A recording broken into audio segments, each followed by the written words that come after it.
fucking knew that. Eat shit. Eat shit. Fuck me, dude. They can use a donkey dick. I don't really give a shit. At this rate, I would fucking jack a fucking donkey dick for $1 billion, because at least I know I would have like a better fucking outcome with that. Fucking hell, man. Fucking furry. That's not even it, dude. I don't give a. It's not what I give a fuck about. It's the fucking. It's how today was, dude. Fuck today, man.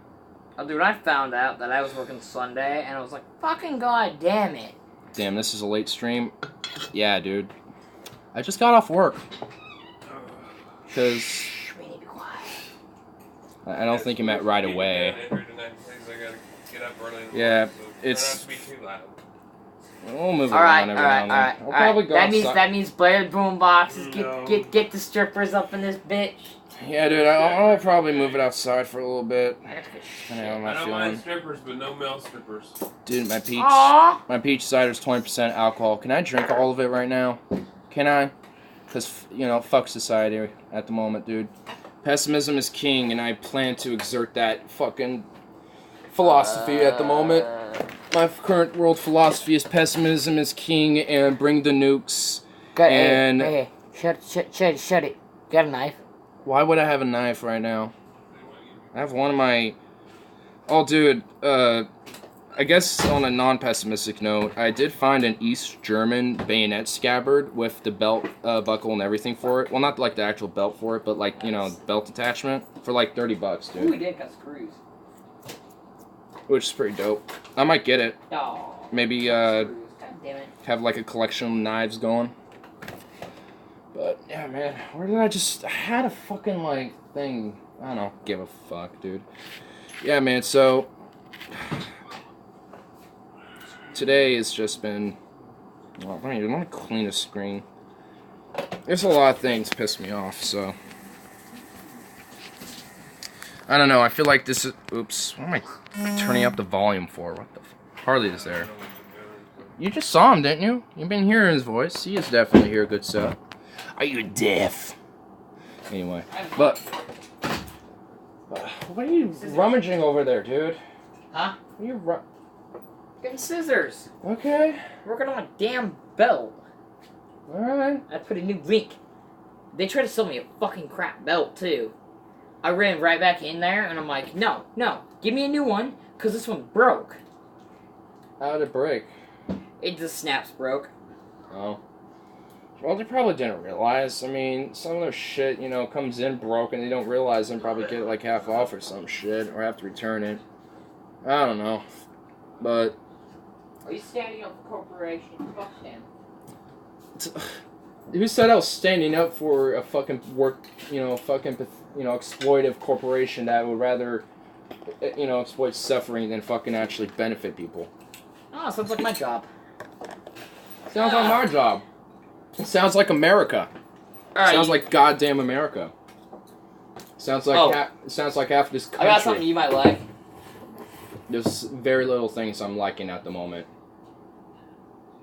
I like those. Here, show them off, dude. Is that a lion or a Native American? No, it's a Native American. Fuck yeah, dude. What happened today? Well, if I'll get to it, if this fuck will quit fucking... Yay! Like, interrupting me here. He's being a little pussy bitch. Fuck you. Anyway, so...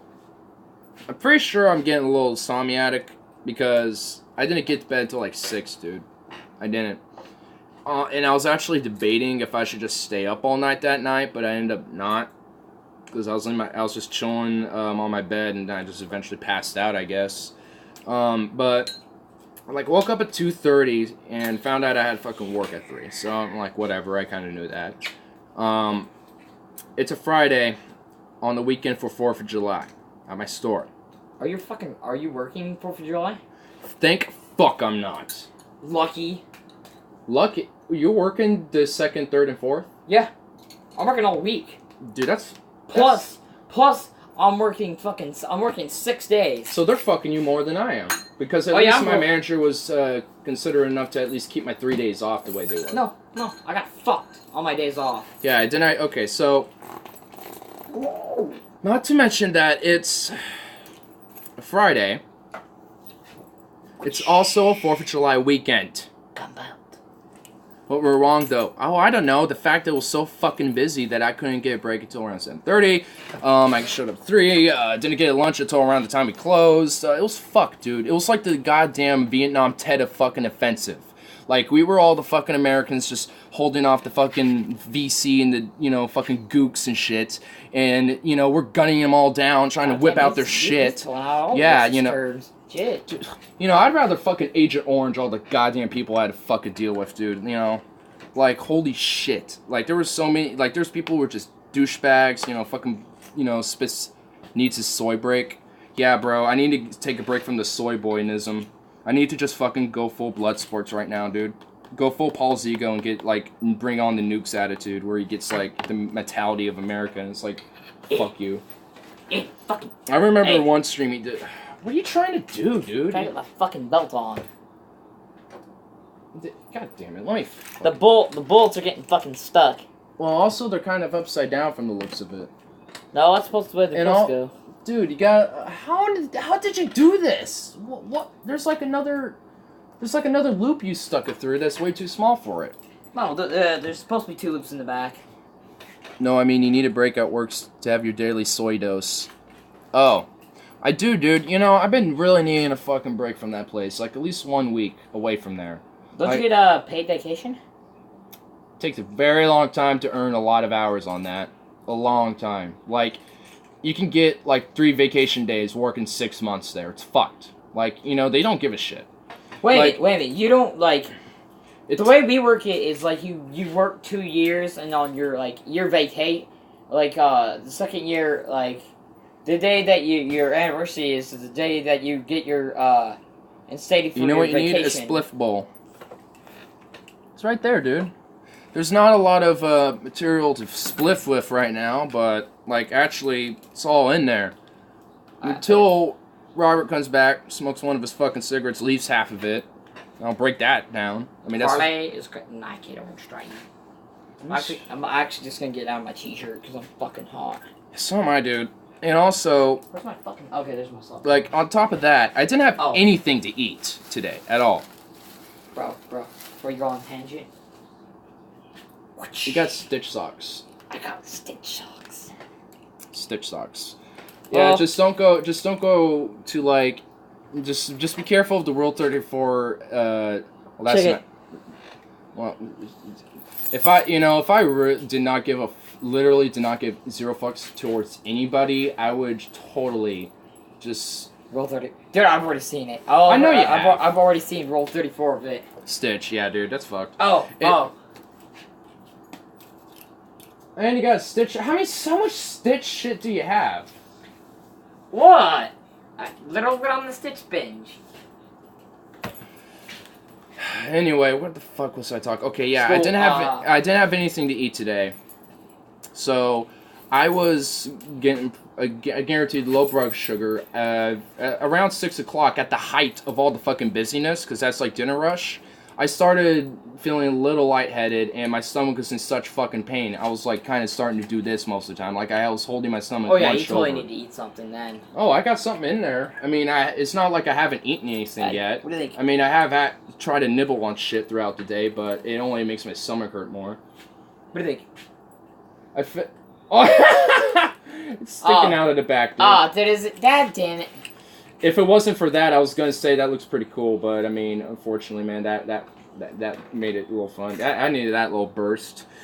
Anyway, dude, yeah, so... They're not really made for these pants. Yeah. Anyway, dude, so... Yeah, so I have a jerky that I've been eating, but that didn't really help too much with, at least, like, the pain issue, but at least it helped me with, like, the hunger issue, and I got a little bit of a... When Harley makes his first rap mixtape, he needs to call it My Name Is Meth. My name is Meth? Meth? Meth rap? Why meth rap? Why meth? My name is Meth. Okay, I don't know why it's bulging in the back. I don't know. Reverse dick psychology. Whatever. Reverse dick psychology? It's bulging in the back, not the front. Anyway, yeah, so today I'm just not been in a good mood at all. or get sick at work. I just got sick of work because my body was quite literally like feeding off itself to sustain itself. Because when you're not eating anything, your body still needs to obtain energy somehow, and guess what it does? It fucking starts eating itself alive. So the entire time I was work, I was feeling my body eat itself alive, basically. I mean, it's not like it literally like corrodes parts of your body. It just like takes parts all over from your body and just uses it to consume, mainly like muscle proteins and fats and shit. But I don't got fat really, because I'm a skinny fuck. I got a high metabolism, so like I'm not anorexic and shit, because I know that, because I know I need to like gain weight, you know. But fuck, dude, like, what does it usually do? Make sandwiches or move stuff around? Well, not sandwiches. We got like a hot case full of fried chicken and shit. We gotta like help fucking customers at up front of these counters. So we got like a little sandwich bar. So I do. It's not like I don't make sandwiches. Then next case over, then there's a register. Then next case over is our hot case. So it has like all the fried chicken, piece of sticks, hot dog or corn dogs, like chicken tenders, JoJo's, name it. And then on the other side, we have a China case, which is, China food, like chow mein, and all that stuff. Have you ever worked double shifts? I have. No. Well, yes and no. Yes, when I was not in the deli department, but no, when I have been over there. I used those every day I worked. I used to do those every... Dude, that's crazy, man. Like, I personally couldn't... I mean, I do, essentially, but I don't know how I fucking do it, but I just can't stand being at work literally all day and then not, like, having that time to chill. Really just work 9 a.m. to midnight. Fuck, man. That's crazy. That's crazy. I can't do those hours. Those hours suck. Dude, that's literally 14 hours a day, dude. 14 hours a day. Oh, I don't always work. I usually work like 11, 12 Or, no, 15 hours a day. 15, because you got... on my feet all day in the sawdust kitchen with 1 hour break. You see, that's fucked, man. Today would not be bad if we had just one more fucking extra person. It's the fact that we get so understaffed and they don't give a shit and they don't want to try to help, have like one person, from another department who's somewhat familiar with the place to come help out for today or some shit, or at least for a few hours, or have someone there work 4 hours a day, just in the middle of that dinner rush, so at least someone's fucking secured like me. Because I do work closing, and that's what I do. And it's fucked. It's really fucked because... Okay, that looks better. Yeah, and that's actually around. But anyway, yeah, dude. Sorry. Yeah, like... But, so take a sip. Go see if there's more in the fridge, because I'd really like tea right now. If there's more in the fridge, I mean, you can have that, and I'll just get the other in the fridge. But yeah, dude, it was just, like... Today was, like, just exceptionally fucked, dude. It was 4th of July weekend, so everyone's grabbing their shit for the little weekends and for their 4th of July, parties and shit. Can't blame them. I would, too. So it's not like, I'm blaming the customers on this shit. Shapiro alert. Ben Shapiro destroys lazy, complaining, leech, socialist millennial who wants to sit around and get paid for doing nothing. If Ben Shapiro said that, I would laugh at his fucking face. I'd like to see what this lazy little complaining socialist millennial leech, I'd like to see what he really, I would like to see what his opinion says after he sees how hard I actually really do fucking work, man. Ben Shapiro. Ben the Cuck Shapiro. I mean, he doesn't know Ben Shapiro because he's not into this little field of ours, but, oh boy, dude. I would love to see Ben Shapiro's fucking worthless, pathetic Jew face, when he sees how hard I really do work. Like, usually I close in the back, but I've been closing the fronts lately. Okay. Do you realize how much fucking floor I have to sweep and mop? Do you realize how much shit I have to wipe down and make sure they're pristine clean? Do you know how much shit I have to put away and make sure are good? Do you know how much floor I have to face out? It's a pretty good fucking chunk of the store. It's like at least 1/5 of the whole store that I have to make sure is all good and looking. And I have to do that all within 1 hour. And I don't even get that hour. Sometimes it's an hour and a half. So I work my fucking ass off, and, faggots like Ben Shapiro want to say, oh, you're just a fucking lazy mage. You want everything. I'd like to see them hung on a fucking noose. Is that how they think? Because they're pieces of shit, and they don't know how we fucking, really work. You know, we're exploited so fucking much. You know, and it's not just me. It's fucking everybody. Well, yes, but it's not just us two. It's fucking half of America, because it's literally half of America. It's literally over half of the United States citizens can't even afford a $600 emergency fund. Or it's $1,000. I don't even know how much it is. You know? Ben Shapiro, schools, ignorant leftist socialist millennial programmers wants $15 an hour to sit around and make sandwiches for 3 hours. You see, at least making sandwiches is honest work. So, you know, I'd like to see how he thinks that's ignorant or, you know, lazy or some shit. Seriously, like, Ben Shapiro's a fucking piece of shit. Anyone, like, he is such a faux intellectual, he's just the worst, like, who's the worst faux intellectual? Dave Rubin, Ben Shapiro, or, what's his other, Jordan Peterson. Like, which one of those three are, like, really fucking pathetic? Or who's more pathetic? Because I really don't know. One of them's a careerist hack who's sold out to Coke money. Another one's just a faux philosopher who uses word salad, if anything. Word salad is his fucking philosophy with apologetics to religion. And the other one, Shapiro, is just a fucking right-wing talking point hack number 83462. You know, they're all pieces of shit. Alright, I'll be back. They'll be back, alright. Yeah, by myself ranting. Bathroom while you rant about whatever. I'm just gonna take this and calm me down a bit. Ben Shapiro cucks communist millennial who wants to establish union for supermarket deli workers. Hey, at least that would be epic rant, bro. Fuck yeah, dude.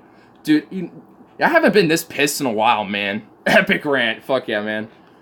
Whew. Now I'm gonna have my split bowl, because that put a little smile on my face, because pessimism is king right now, dude. Pessimism is king. And I'm gonna have some prickly bear, like, ice cream shit after this to help me. What's your thoughts on the Jewish question? Well, since I just fucking told Ben Shapiro to get hung on the noose, I guess I could go into that. I'll get into this after this, because despite, like, my criticism of... I'll get it. Hold on.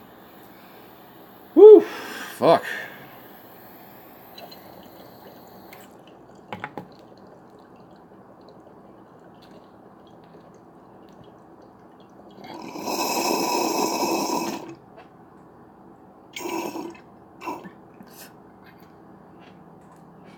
Get hold this in a little bit.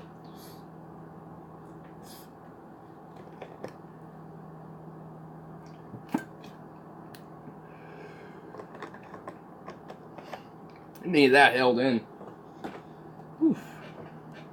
Anyway, so the Jewish question, like, I definitely wouldn't tell myself as an anti-Semite, because, like, when it comes to just, like, your generic Jewish dude, I don't give a fuck. Like, if you're Jewish, that's cool, you know? You got your religion, you got, like, your little ethnicity background, I don't really care. Like, my main issue is the Israeli government, their exploitation of the American government to benefit their own agenda and narrative, and also the very fucking, like, hard-on, near like fetishized fantasy of, like, the one world, or like this, you know, the rapture and, you know, fucking revelations will come trues. And, you know, Israel deserves all the land of Palestine. Even though they got that land essentially in 1947 and kind of overruled, you know, the Arabs already living there. So, Baja Blast soda, the Mountain Dew Baja Blast, oh yeah. There was a Slurpee of that, limited edition at 7-Eleven. I have one of those right down the corner. Right next to where I work, so I get snacks there sometimes. And they had that for a little while. It was pretty good. The Fiesta Freezes of the Baja Blast were originally started. I got that, so it's pretty good. It's in our stores too. It's like in every store at this point. Anyway, yeah, so I bought a 12-pack. Nice. Yeah, we got like whole cases of it. Like we got like the whole shit.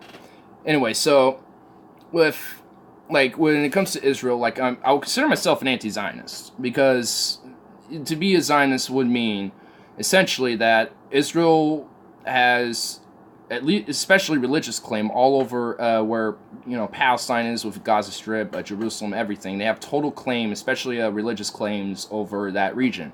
And because I'm a secularist too, I don't believe that, you know, religion should have any authority in politics, or at least an egalitarian rule where every religion is treated equally. At least that. Patrolling the streets of Jerusalem. God, I need to like commission an animator to just animate something like that. Like the Ben Shapiro segment, we just cover his just fucking bullshit or something. Like we gotta do something like that. Like that's gotta be something we do.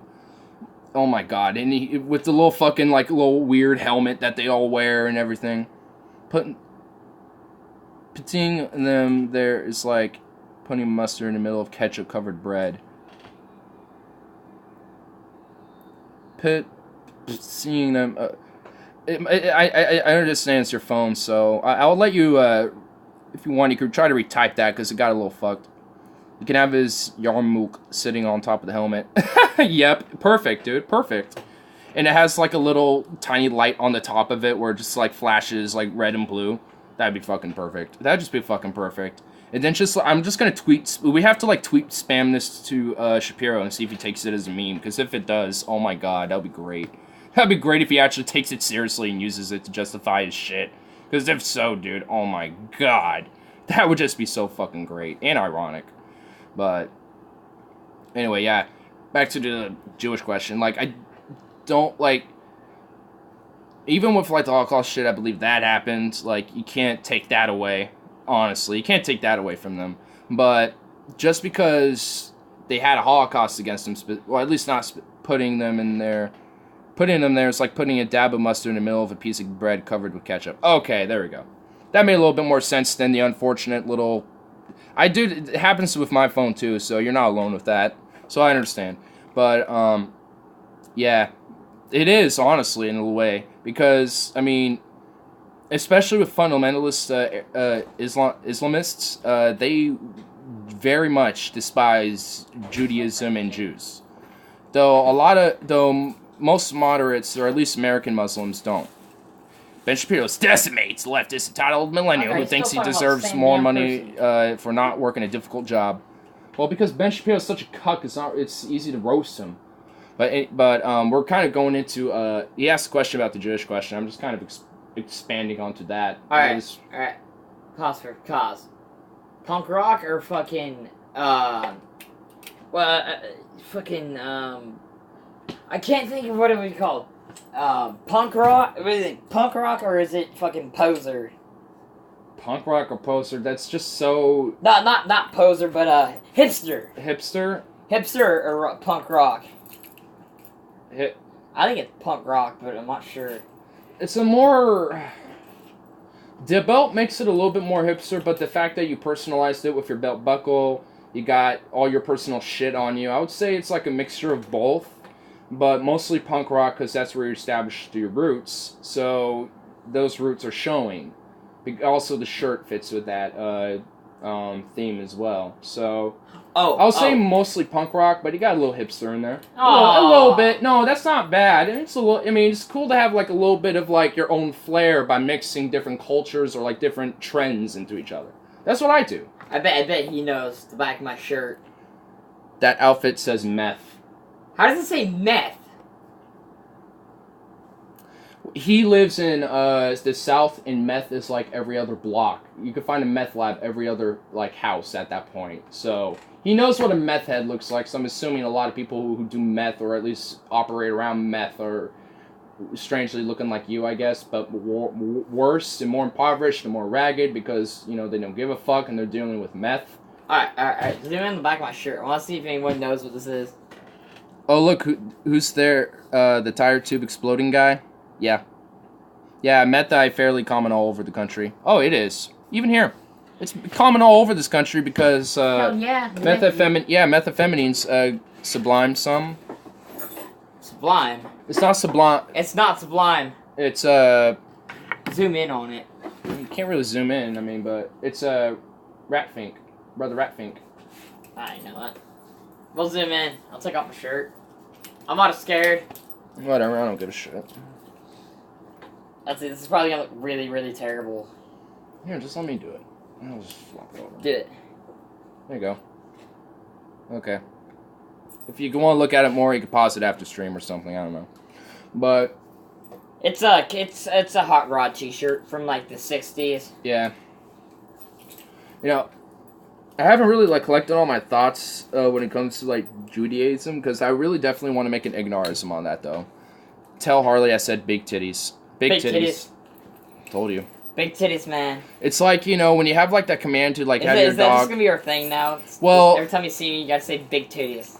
Well, because you're like a dog that, you know, when someone gets an order for them to come here, they're like, hey, come here, boy, or whatever like that. Like, you, that's big titties. Big titties. Yeah, see? That's how you get my attention. Big titties. Big titties. What? Where's big titties? See?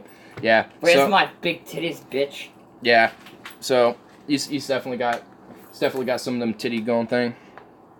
I think just the word titty is the main, the main word titty is just yeah, I mean, big just emphasize on that, interest. Big doesn't even need to be in there. Ask Carly if it's hard to find time to jerk off when you're living in the living room. Okay, I'll admit it. I'm kind of weirdo when it comes to this. I will go to, like, abandoned, in public? Like, weird, abandoned, or secluded places in public? Because, like, I'll go to, like, abandoned railroads, or, like, abandoned fields, and stuff. I'm kind of weird like that, and go jerk it. Yeah.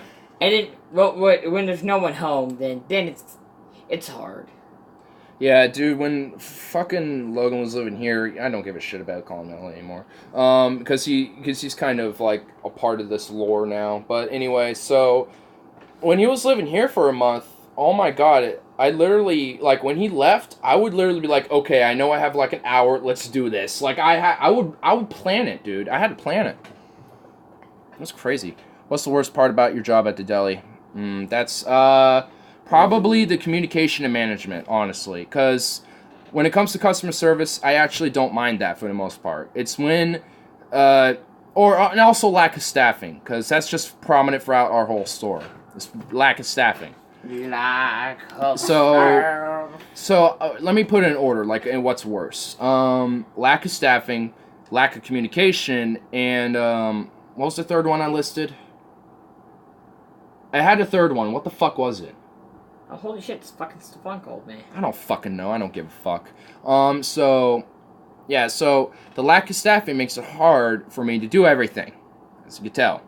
Who's worse, Shapiro or Crowder? Oh, God, I don't know. Probably Crowder, because he's fucking more obnoxious and annoying.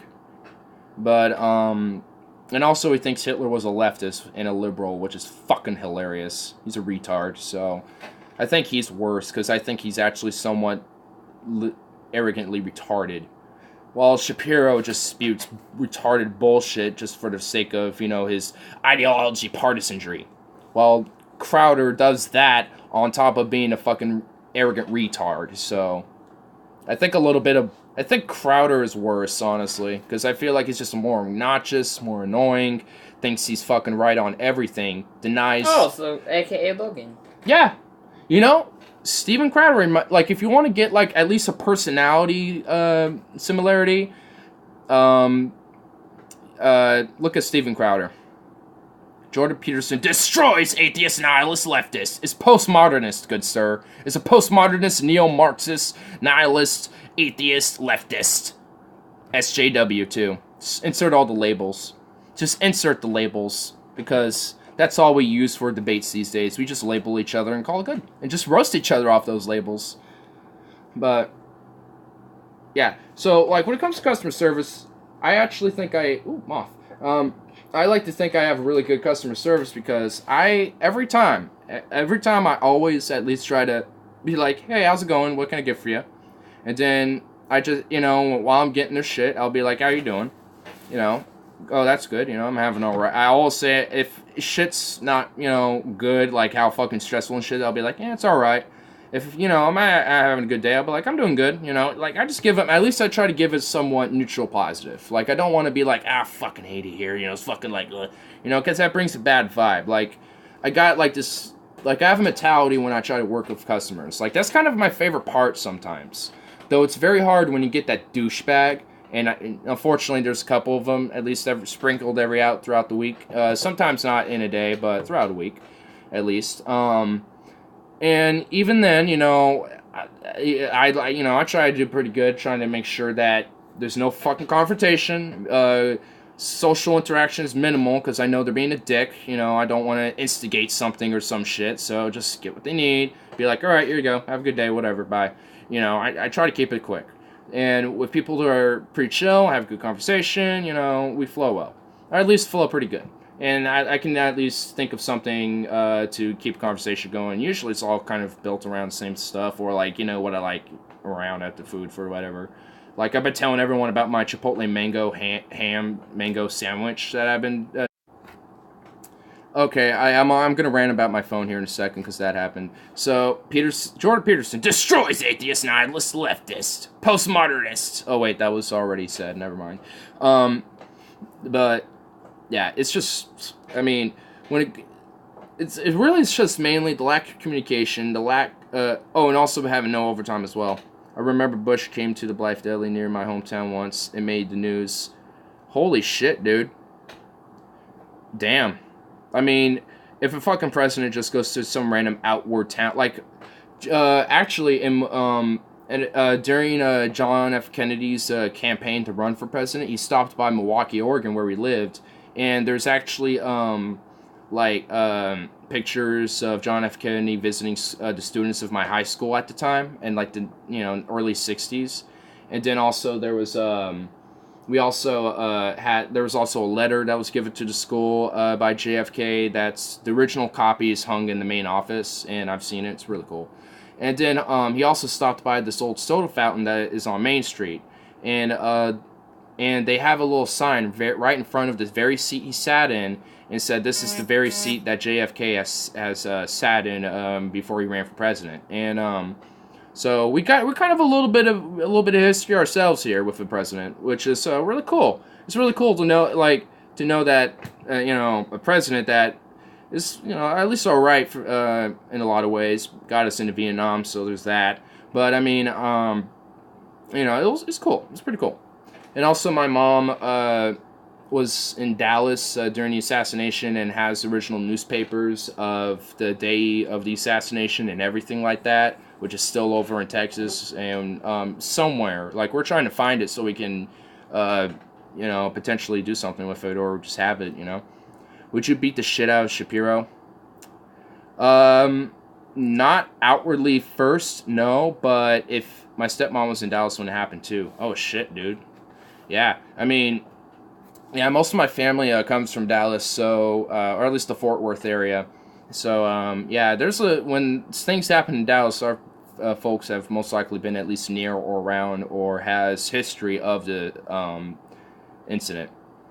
But for Shapiro, I wouldn't beat the shit out of him at first. But if he really annoys the fuck out of me, I wouldn't hesitate, honestly.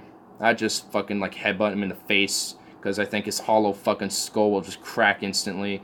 And then at that point, just sit on top of his squiggly little fucking midget Jew body and just pummel it to a pulp.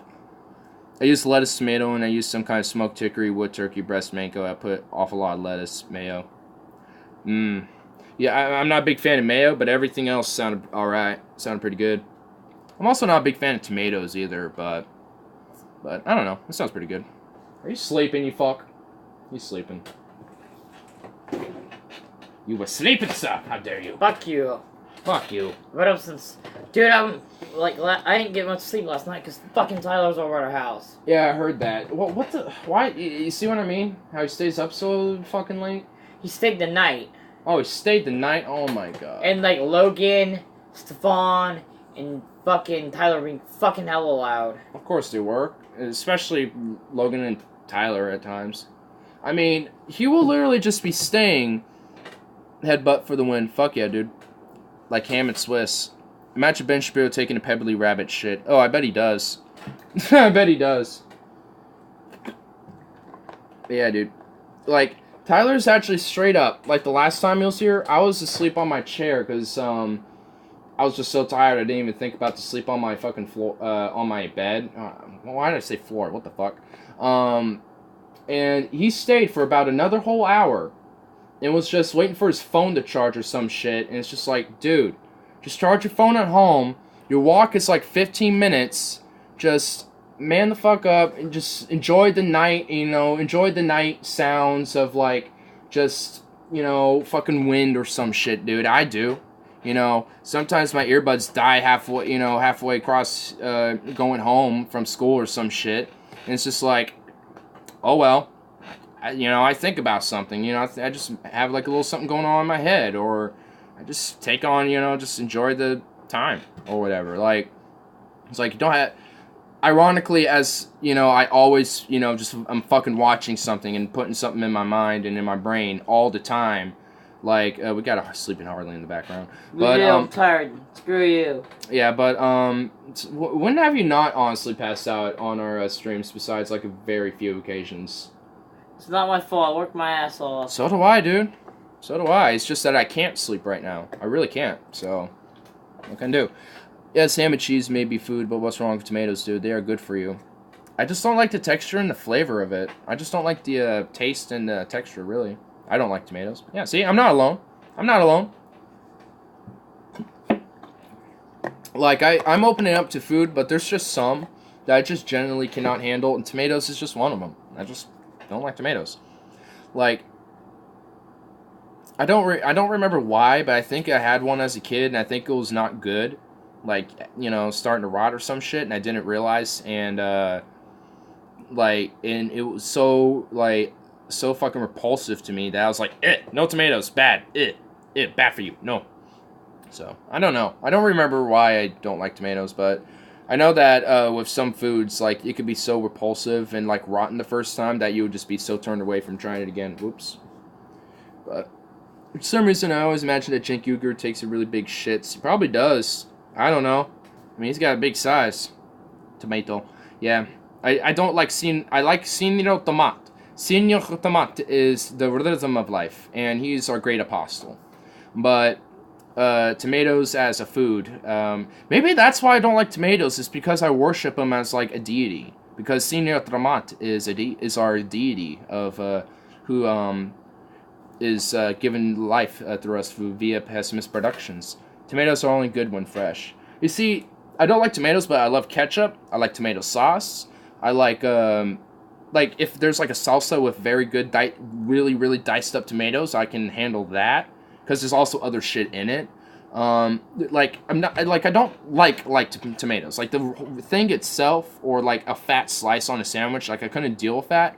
But if it's in a salsa, a really good one, or like a tomato sauce, or just something like that, like, it, for some reason, just can't beat the tomato. Do the tomato emoji again. Uh-oh. I wish I could put something in the chat, but I can't do a tomato emoji for you. But,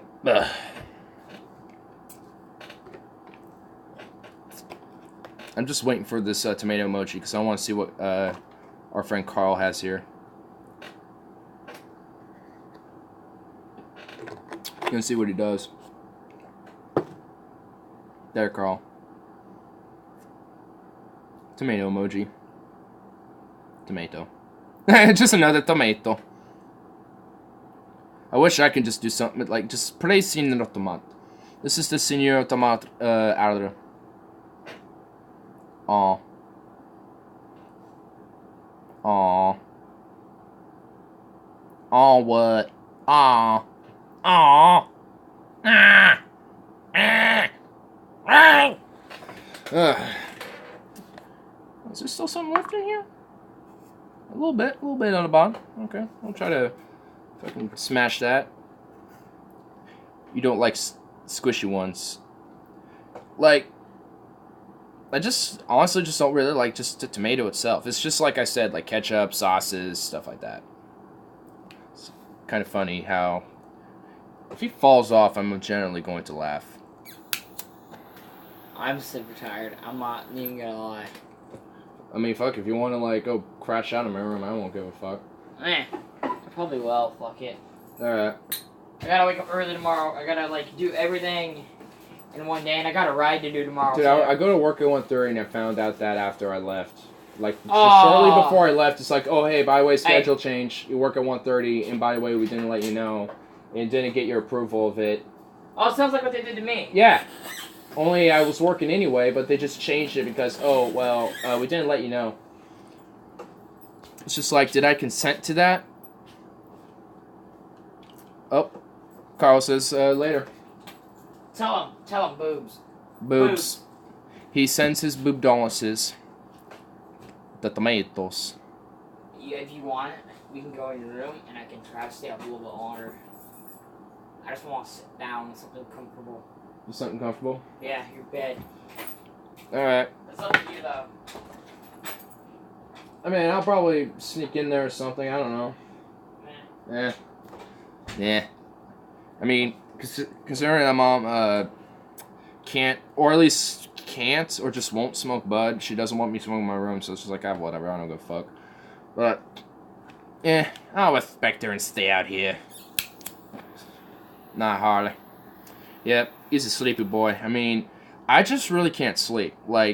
Because this is why I think I'm a little insomniac. Because every time I get off work, even though I'm exhausted, at this point, my body's really sore as fuck. Especially today, when I haven't eaten much. I mean, I'm starting to feel better now. To staying at your place, just for the night. If we can do one on I'll probably do one on Monday, kind of see where that situation is going. But I don't know if that's really happening or not. But I'm trying to get that in the works a little bit, because I mean, generally there really isn't no other real place for him to stay besides, well, I mean, here. But at the same time, there's a lot of people here too, and also there's no actual suitable spot for him yet besides the floor of my room, and I don't know if he wants that. So we're trying to work it out a little bit. I'm gonna see how I can get it, relatively in a good situation. I don't know, but did you like Mars? Imagine him in the Mars, bud. Well, Natalie Mars. Okay. I was about to say something like, whoa. Oh yeah, I was about to talk about. Okay.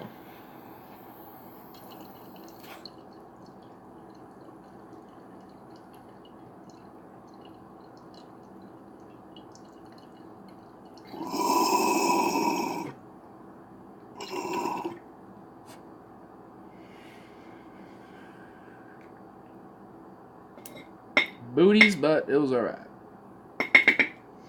Yes. I'm about to have another glass of cider in a bowl. Nice, dude. I wish I had a little drink, but maybe tomorrow, maybe, I don't know when. I just can't wait till I'm fucking 21 so I don't have to worry about that shit. Because there's this Irish cream that's in our wine section that's right next to our deli.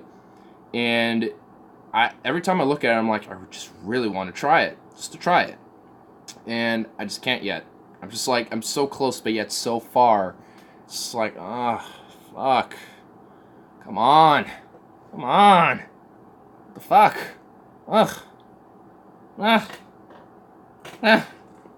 Ooh, that was good. Ooh, fuck. Ow. Oh, that wasn't good. But, man. Got a couple good pops in there, though. But, man, what I just did earlier did not feel good at all. Felt like I just stabbed myself. That wasn't good, but everything else felt good. Everything else felt good. So what did you put in the sandwich again? I love how my mango sandwich idea is starting to take spread and flourish. Holy shit. I've been telling people at work about it too, and I think it's starting to spread. I think putting slices of fruit on sandwiches might become a thing. I don't know if it's a thing already, but I'll make it a thing. I'll make it a thing. Start up when I'm 40, have a business set up where we do crazy, unique, unorthodox sandwiches, customize them weirdly. You have to have one fruit and then one interesting little meat or something like that, along with mango. Dill pickles, sliced up dill, or I think it was sweet dill because we wanted a little sweet. We got a sweetness going on here, and then I put honey mustard in there, sweetness. Because we got a nice sweet mango, we got chipotle mango ham that has a really good mango flavor with the chipotle, zinger on it, and then it had kale on it. I mean, if you look on the streams, you're gonna see me make them because I think both times I've made them on the stream, so it's good. It's really good. I'm genuinely really surprised on how good it actually ended up. It was really simple, wasn't too much. I'm gonna try this special sandwich. It's good. I am a like hardline believer of this type of sandwich. Like the reason why it really works for me is because I had this chipotle mango flavored ham, and it's like a very limited edition. It's like a limited edition ham that we have at our deli. So I slice up a little bit every now and then for myself. And okay, I am generally gonna rant about my phone here really quick. So this has been happening recently, but Google Play wants to fucking pop up randomly like every 30 minutes or some shit and pull me on like this period tracker for women app that's not even done. It wants to give me like this calendar thing, and then it wants me to get me like some random game, and all three of these things are not finished. They're just like pre-release apps that you can pre-download on your phone when they come out. And there's already like thousands of downloads, but no reviews or anything. So I'm wondering if there's like some virus on my phone or some shit, but it goes straight to my Google Play. So I don't know. But it's fucking pissing me off. Like, I've done a virus scan on my phone. I have tried, I don't know what the fuck it is, but it's pissing me off because like I'll be watching a podcast and it'll suddenly, oh, bloop, oh, here you go. I got honey mustard, but didn't love it much. I think I'll kill off mango, put a mango next to ham or turkey breast and sandwich. That sounds good. Like, I think for a really good experience, I want to try to find this mango, like a mango sauce to put on there, like instead of a mustard, or like have honey mustard and then put a little bit of like a mango type of thing on there, and then have a little bit of chipotle for that zinger. If I have just regular ham, so I can at least get a little bit of that going. Ooh, that sounds good. That sounds good. It sounds like it'll be a good substitute for having like a chipotle mango flavored ham. What kind of bread? And is it toasted? Bread, for me at least, does not matter. Toasted would probably actually make it a little better. I haven't tried that yet, but I think it probably would. I went to the market today and got a meat for lunch. Nice. Damn. I mean, hold up. I'm going to be right back and go grab this fucking thing I'm going to eat because I can't handle a lot of heavy-duty things right now, just considering I eat that much all day. But I got something that'll probably help me with that. It's just right around the corner. It's probably melted, but whatever. Be right back.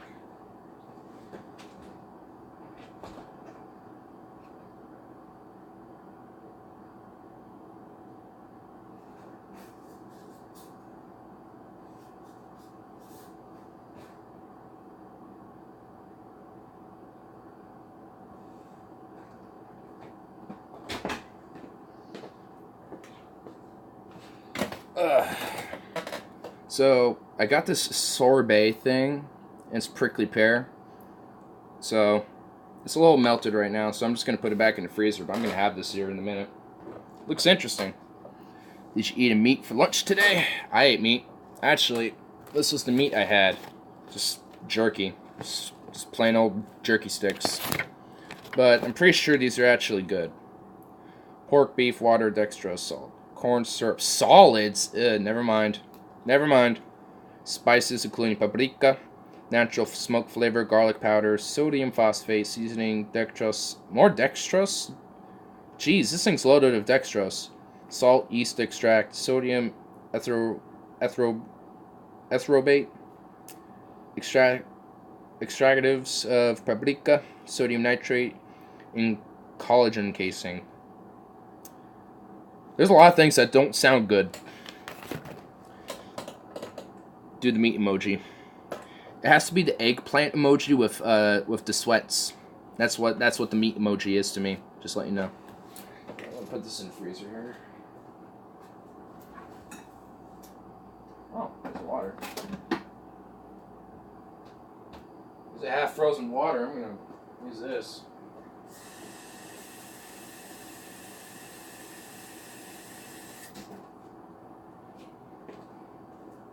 I'm gonna let this melt a little bit, so I can have some frozen some not so frozen water. That'll be good. Oops. Oopsie daisies. Meats. Oh, meats. Speaking of meats, I might as well just have some right now. Let's get this meat out. Boom, bitch. Also looks like a fucking Cuban cigar. So I can just do this. What do you do, Shaq? Hold on. What do you do, son boy? Got your papers? Got to hear papers come in this goddamn country, you fucking liberal. Yeah, you don't got your papers. I can see it right there. Yeah, that's right. See, this is America. See, we got a thing called patriotism. We got patriotism here, boy. And if you want to fuck with America, oh, you're going to get a whole dose of freedom for you, boy. It's going to be a fat dose of freedom. Boy, you don't even want to know. You don't even want to know the freedom we got. We got a lot of freedom. Look like a Cuban Revolutionary Guard? No, I look like a goddamn patriot to you, you fucking communist liberal. I'm a goddamn patriot. That's right. I'm a goddamn patriot for America. That is ironically smoking a Cuban cigar. And ironically enough, it's just a beef jerky stick. Also, that's how I chew them sometimes. I'll just do this. Just like look like I'm fucking doing like some cigar or some shit. I wouldn't have like fucking try to light it because I would just be blackening it on the end and just make it worse. All the dextrose and collagen would like start fucking blackening and stuff. Arnold Dylan Samuels. Well, shit, son. Damn, this is a little spicy. I didn't think these were gonna be spicy. I was gonna fuck. Look up Dylan Samuels. You know, where's a pen? Here's a pen. I'll write that down. Nope, not falling today.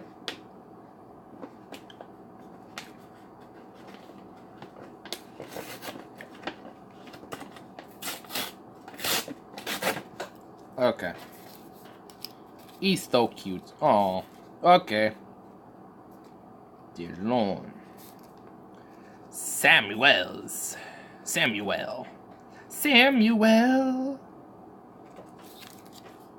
It's okay, I've streamed. What will I find, Joseph? What will we find? As I have a shortened Cuban cigar. Yeah, say.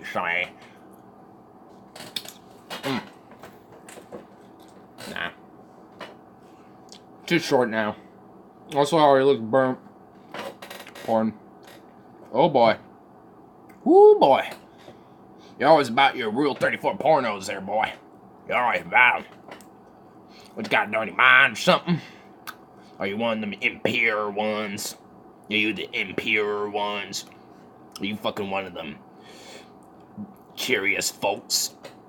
Are ya? Because we don't take their kind here, boy. We don't take their kind here. That's right. That's right. It's America. It's God-fearing country right here. But I'm a good boy, Carl, not a masturbator. I can't claim that status. I cannot claim it. For I am not a good boy. I'm actually quite opposite of that. Metal T says hi. Well, tell him pessimism is king and the world could go fuck itself. His optimism could go shove it right up his nice little fat ass there. Optimism is dead. Dead! So Metal T, your optimism, bullshit, can go die like Ben Shapiro. Yeah, that's right. I said it. Pessimism is king. Honestly though, like, today it was just fucked. And whilst I may be like pessimism is king, it'll probably end like, I don't know, like, give it like a weekend. Like, give it the Blues Fest and you'll see my mood totally change. You'll see my mood be like, woo! And just be, wow, what crawled up your hat? Watch the beginning of the stream, dude. Like, when this is over, go back to the beginning. You'll find out. I don't feel like going right back into those details. It's just, or DeCalbro hit you with a stick. What days are you going to the Blues Fest? I think all 3 days. The 2nd, the 3rd, and the 4th. And one of those days, I'm going to have a set aside where I'll do a stream. So you guys can partake and see. So, I'll try to have at least a majority of the crew coming along with that as well, so it's not just me. Because if it was just me, I'll be really quiet. You'll just be hearing music everywhere. It's the 4th, 5th, 6th, and 7th. What the fuck? They changed it? Dude, they changed it. They changed the dates. Did they? Or are you just fucking with me? Because if you're fucking with me, that ain't cool. Yeah, lol. Okay, now I don't know. I just said, are you fucking with me? But at the same time, are you serious? And I didn't give you enough time to respond, so... The 4th is on a Wednesday and starts on the 4th. Dude, they used to end on the 4th. Why the fuck did they change it? Why wasn't I notified? Because now, I guess one day now. So I guess that's going to be the one day. Wednesday through Saturday, whatever. Well, I guess I thought you knew. Well, evidently not. Like, I always assumed it was like the 1st to the 4th like it always was, because I'll be there on Wednesday. Well, I'm going to be there then too, I guess, so... There goes see, optimism is not king. Pessimism is king. See, I was so optimistic about it, but look how it turned out for me. I fucked it up, somehow. Metal T will be there also. Okay, so I'll be doing a stream on the 4th of July. You'll have a 4th of July Blues Fest stream, everybody. And Stefan and Metal T, TK, Tyler, whichever one you want to call him, I don't give a fuck. I guess Metal T. Metal T is just the official nickname, because Stefan, you keep fucking pushing that agenda narrative, so I'm conceding. I concede to your narrative. But, yeah, so, at least there'll be something. At least I'll be there Wednesday, so we'll get stream going on Wednesday. It probably will be like 30-minute increments. It won't be like long-ass streams, so I can at least conserve some battery time. Other than that, you'll get like a 3-part stream maybe throughout the day. Like one in the beginning when we get there, like on the way there, 2 getting there. And then one while, we're all there. And then near the end of the night where I have, like, good couple minutes left to, have fun with it. Oh, there's a cat over there. I was hoping to scare it. Are we going to bike for old times? Why not? I'll bring a bag to bring stuff. Where's that cat? I can't see. I'm taking away the chat so I can see. Oh, there she is. She's right there. And I need to scare her with something. Oh, here's something. Oh, well, just my movement scared her. No. See, she freaked out over that. She'll freak out over the... look, see, she just freaks out just because I was about to freak her out. So yeah, guys. On the 4th, you'll be getting a lot of blues. G to G, bye. Love you guys. Saz. Cool, peace out, man. See you around next time. I've been noticing you coming in every now and then. Hopefully we get to know each other more. As we grow and prosper. As I not take cherishing in the fruitness of that. Wait, you mean Fenton? Or Benton? Wait, the guy above you. The guy who just made the chat. But, yeah. So, that's a little bullshit, though. I just assumed this. I gotta quit assuming shit, man. That's like one of my main problems, with myself at least, is I assume shit. And it's not like, oh, I assume you're a dick or whatever because you made some douchely comment or whatever. It's like, I assume, like, oh, like, for this yearly thing, the Blues Fest, for as far as I've known, it's always been, like, the 1st to the 4th, but now it's the 4th to the 7th or some shit. Like, when was it all now? And I didn't find out till just now. Yeah, the 4th to the 7th, so that's just terrific. So kind of basically blew the Blues Fest off now, so that's just fucking great. That's just great. Like, I could make it for like 10 a.m. to like noon, but that'll basically be it. Unless I like somehow worked it with like my fucking schedule, like, but yeah. I mean, but you can't. Like, basically, they're like the way the rules are of the fucking place.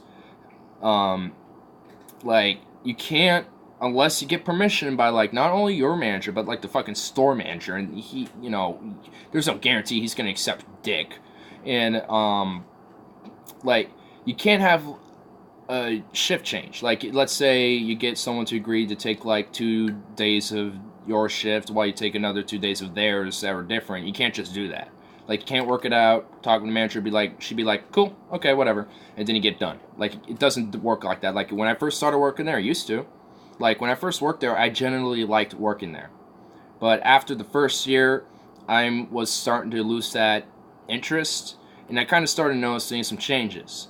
And now this year, it's fucking horrific. And I wonder why, because about, around that 1 year mark I started working there, the store I worked with merged with Albertsons. So Safeway merged with Albertsons. Guess what? That's a corporate conglomerate you're making there. And guess what? It also goes down to Folgers, or, no, not Folgers. That's a fucking coffee brand. Kroger / Fred Meyer. It gets united with them, which they also own, like, Vons, fucking, I don't even know what else. Like, they own all sorts of crazy shit, as well. Like, there's, like, if you look down below, you can, like, see every little, like, at their websites and stuff, you'll see every store that's under, this tree of stores. So it's just honestly just a very fat corporate hegemony that's just, all policies are basically the same. It's just fucked. I'm tired, I need to go sleep, man. Alrighty. I'm slowly dwindling. I dwindle in numbers because they hate my pessimism. But that's okay. Check out some London Andrews. Oh, great. Another name to write in. Where do I do fat paper?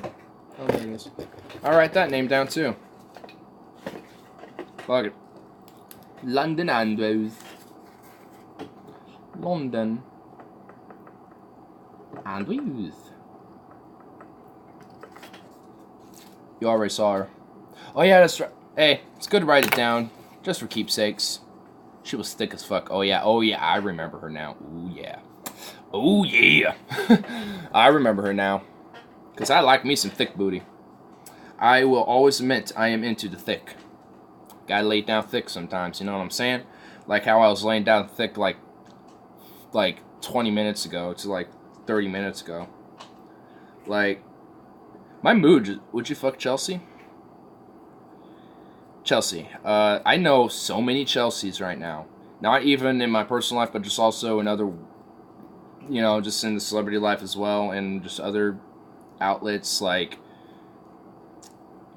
from DFF. Oh, okay. So, TJ's girlfriend.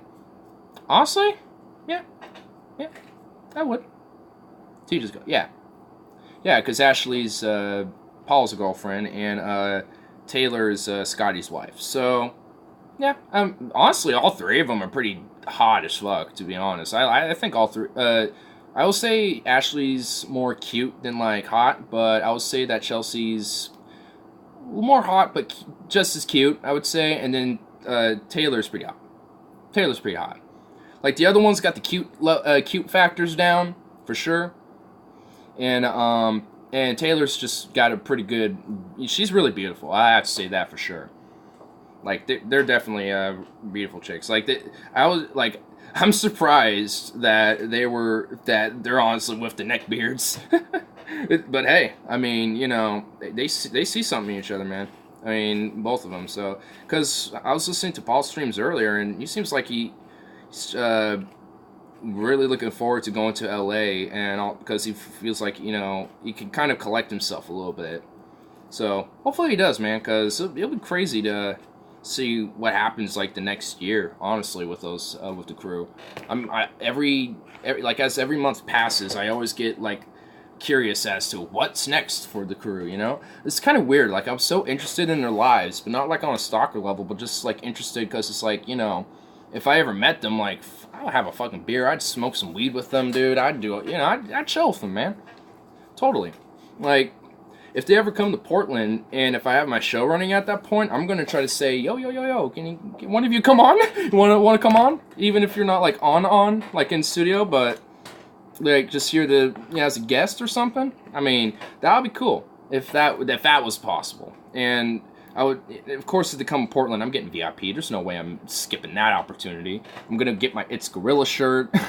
I'm gonna see if I'm gonna get a gold, like a silver Sharpie or like a golden Sharpie for them to sign the It's Gorilla shirt with. I'll get another one so I can wear the casual one, and then hang the golden signed It's Gorilla shirt up on the wall, and like have that as a fucking trophy of honor that I met the fucking Pessimist Productions crew.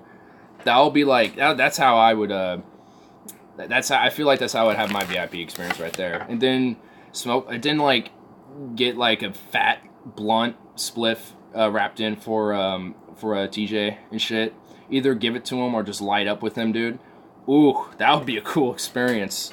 Just like him and I talk, just bullshitting, not even about like his show or my potential future show and everything, but just chit chatting, man. Just you can kind of seeing what his like view is and personally, like there, flesh to flesh, to like take it in. Which is definitely a lot different than just watching him on a screen like me, like what we're doing. It's definitely a lot different when you're in person, for sure, because you're there. And one day I wish I can be there, because honestly, especially with their form of comedy, I feel like it's a little, like for me, I don't really have a lot of emotion expressed when I like listen to their jokes or shit, unless it's just fucking hilarious. Then I'll be bursting my ass off. But if they make some cool joke, like a pretty good joke, or talk about something thoughtful or insightful, I don't really like, yes, indeed. Like, while I'm over my camera or over my phone, or I'll just be like, or just be like, I don't really like making expressions. So being there in person would be definitely one way to get that expression out and, open me out. Night, bro. All right, man. Go ahead, check out the rest of the stream, and you streaming tomorrow? I mean, honestly, the main reason why I was did this one is just because I know I won't be able to sleep because I can't right now, and plus, I just need to vent. But probably not, but maybe. I know I will Monday and Tuesday and definitely Wednesday, because that's when I'm going to be at the Blues Fest. But Monday and Tuesday are going to be most likely at definitely's. But Saturday, I don't know. It's a long fucking work day, so depending on how it goes, if it get early, I'll probably do a stream in my room, watch some videos, because I haven't done that in a while. But who knows? But you have a good farewell. I think me and Joe might as well just continue on for a little bit longer while I smoke a bunch of bowls, unless you want to stay for me on these bowls, because I'm loading them out right now. There we go.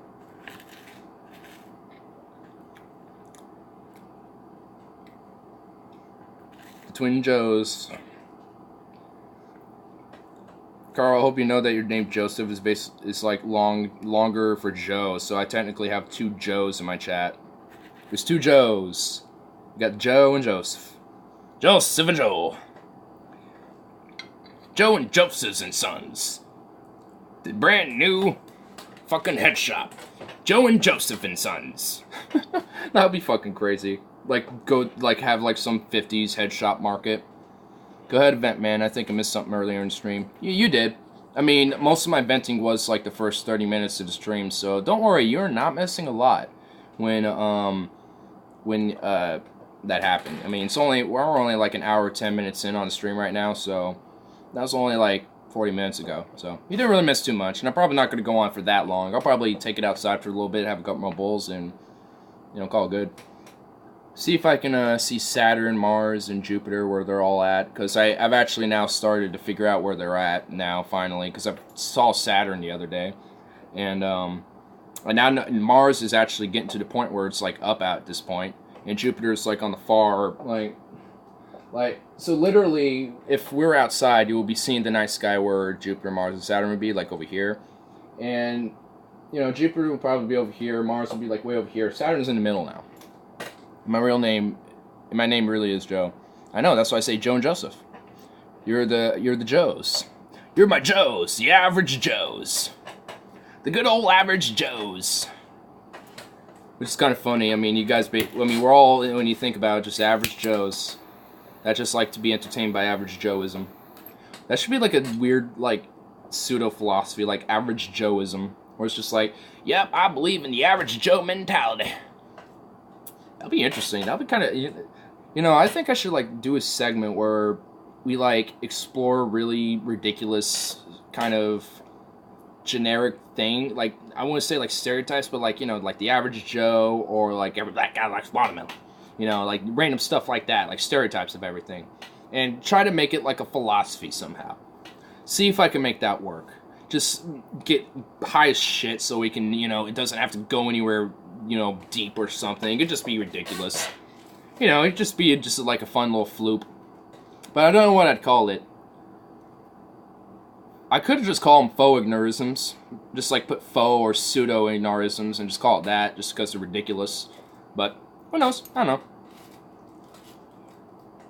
know. Okay, keep it balanced while I light up the meth torch. My meth torch.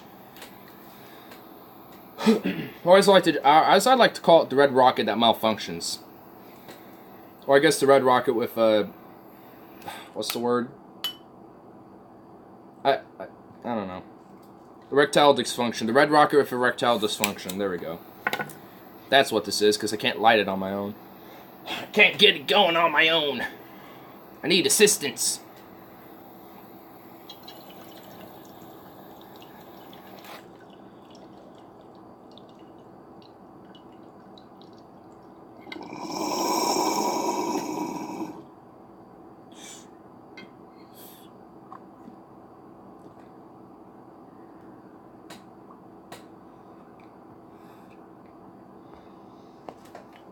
Ignorism, Joeism, peopleism.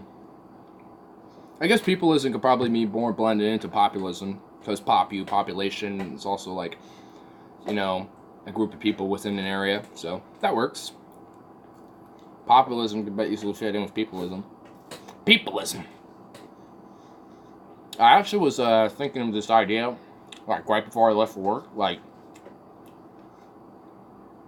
this is kind of like where I, delve a little bit, because I was thinking on this premise idea, especially with like my views of democratic socialism, how I do consider myself anti-capitalist in a way, but the more I do think about myself in that sense, the more I see myself as more of like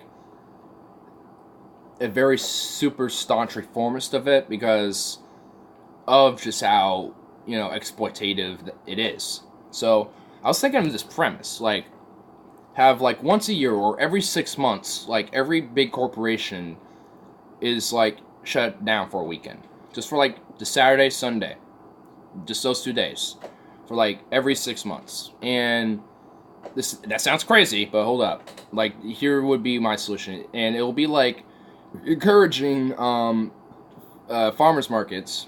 That would be the main premise of it, to like encourage local shop purchasing, like, going to local shops instead of Walmart or some shit. And there's like and for those days, it will basically be like, I mean, I haven't really thought about this too much. It just popped in my head like right before I left for work. I'm like, what if this was an idea? And I didn't really delve into too much in my head at the time, but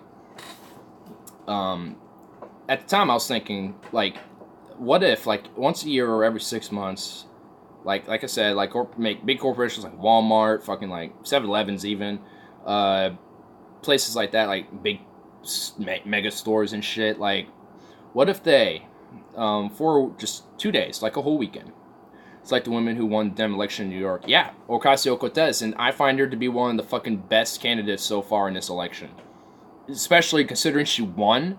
Like, hearing that news was so needed, especially hearing how Allison Harsin and Paula Jean Swearengin lost in their elections against Dianne Feinstein and Joe Manchin. So, hearing that news, hearing that there's a prominent progressive democratic socialist who won. I mean, she's not the only one who has. There's another one named Lee Park, I think, or Scott Lee or something like that. And he doesn't even call himself a total democratic socialist. He just calls himself a socialist. Like, he just says straight up, I'm a socialist. Not even democratic socialist. So he's probably more left than I am. But he won a primary, I think it was the first primary runs that were going on. And he won it. Won one of them. I forgot where. But I think it was like in Michigan or Wisconsin. I forget where.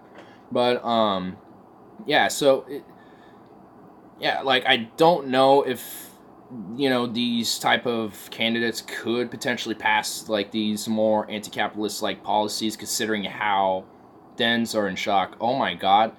I'll have to get back to into that. I'll hold that thought for a second because I actually do have some things to say about that. But what was I about to say? But like with my idea with this is that local shops, especially like family owned or just like like for another example would be like these random little markets that are ran by like a minority family or some shit, like whether it be Mexican, Korean, Asian or some shit. Just insert a random minority that doesn't have a very big status within your area, and that's basically who runs all of them. And for us, it's Koreans or Vietnamese. It's one of those two, and they have like little shops everywhere. Like my rule will basically not go towards any of these local shops, any of these family-owned businesses. I mean, it also would not apply to restaurant chains or anything like that. It applies to grocery stores and places where you get your produce and your goods and your groceries, and for the most part. So, like, one of my main things would, like, before this were to happen, like, there would be, like, a 1 month to 2 week month advance notice, not just to the corporations, but also towards just everybody. Like, put flyers out throughout the whole community that is, like, just, like, state sponsored flyers saying, hey, this is happening, like, on these dates. And my main reasons for that is the fact that, especially for me, like how many people don't get like these times off, or at least have a break, just to, relax and not realize it's just like another day off. Like, and my thing would be, are you left-handed, Ignore? When it comes to writing, yes, I am. And in politics, I guess so too. Yes, but yeah, like that would be my main idea though, is to encourage, and also these 2 days cannot be used as days off by the major corporations. So if they're working 5 days a week, they can't use those 2 days as their weekend. That's overruled. That's just part of a federal law if it could be implemented, or at least within the state, where they can't impose that as like your weekend.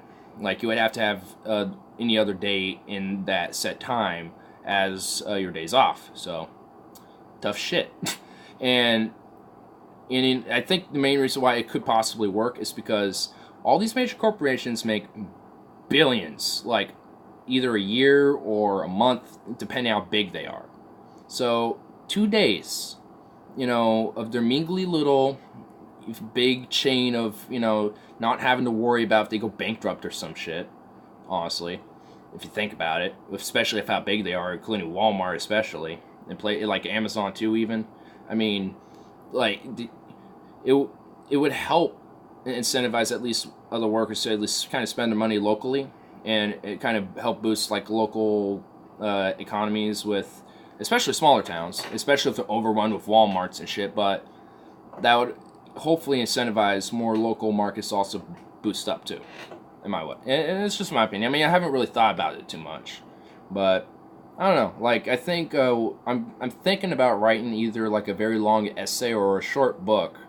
I don't know either or. I think it just depends how much I delve into it, just kind of based on my little philosophy.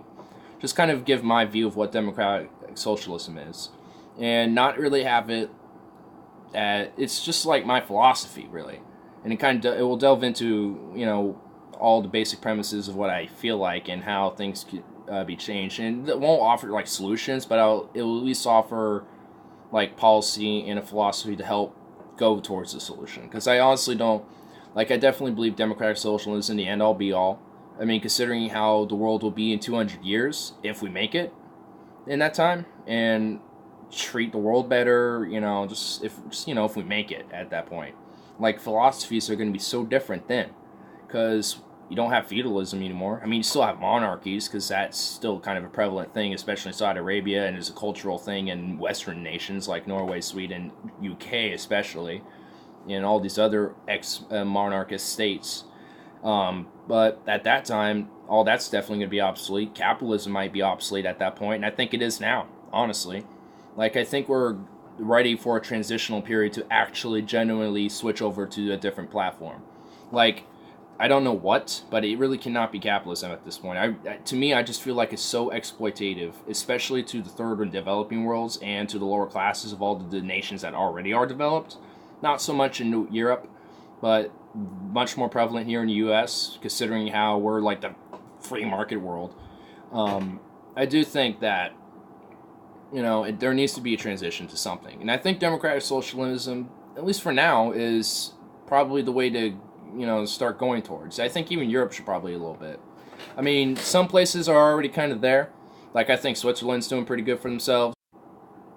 I don't know why my phone keeps doing that. I'm telling you, like, every 30 minutes it does this shit.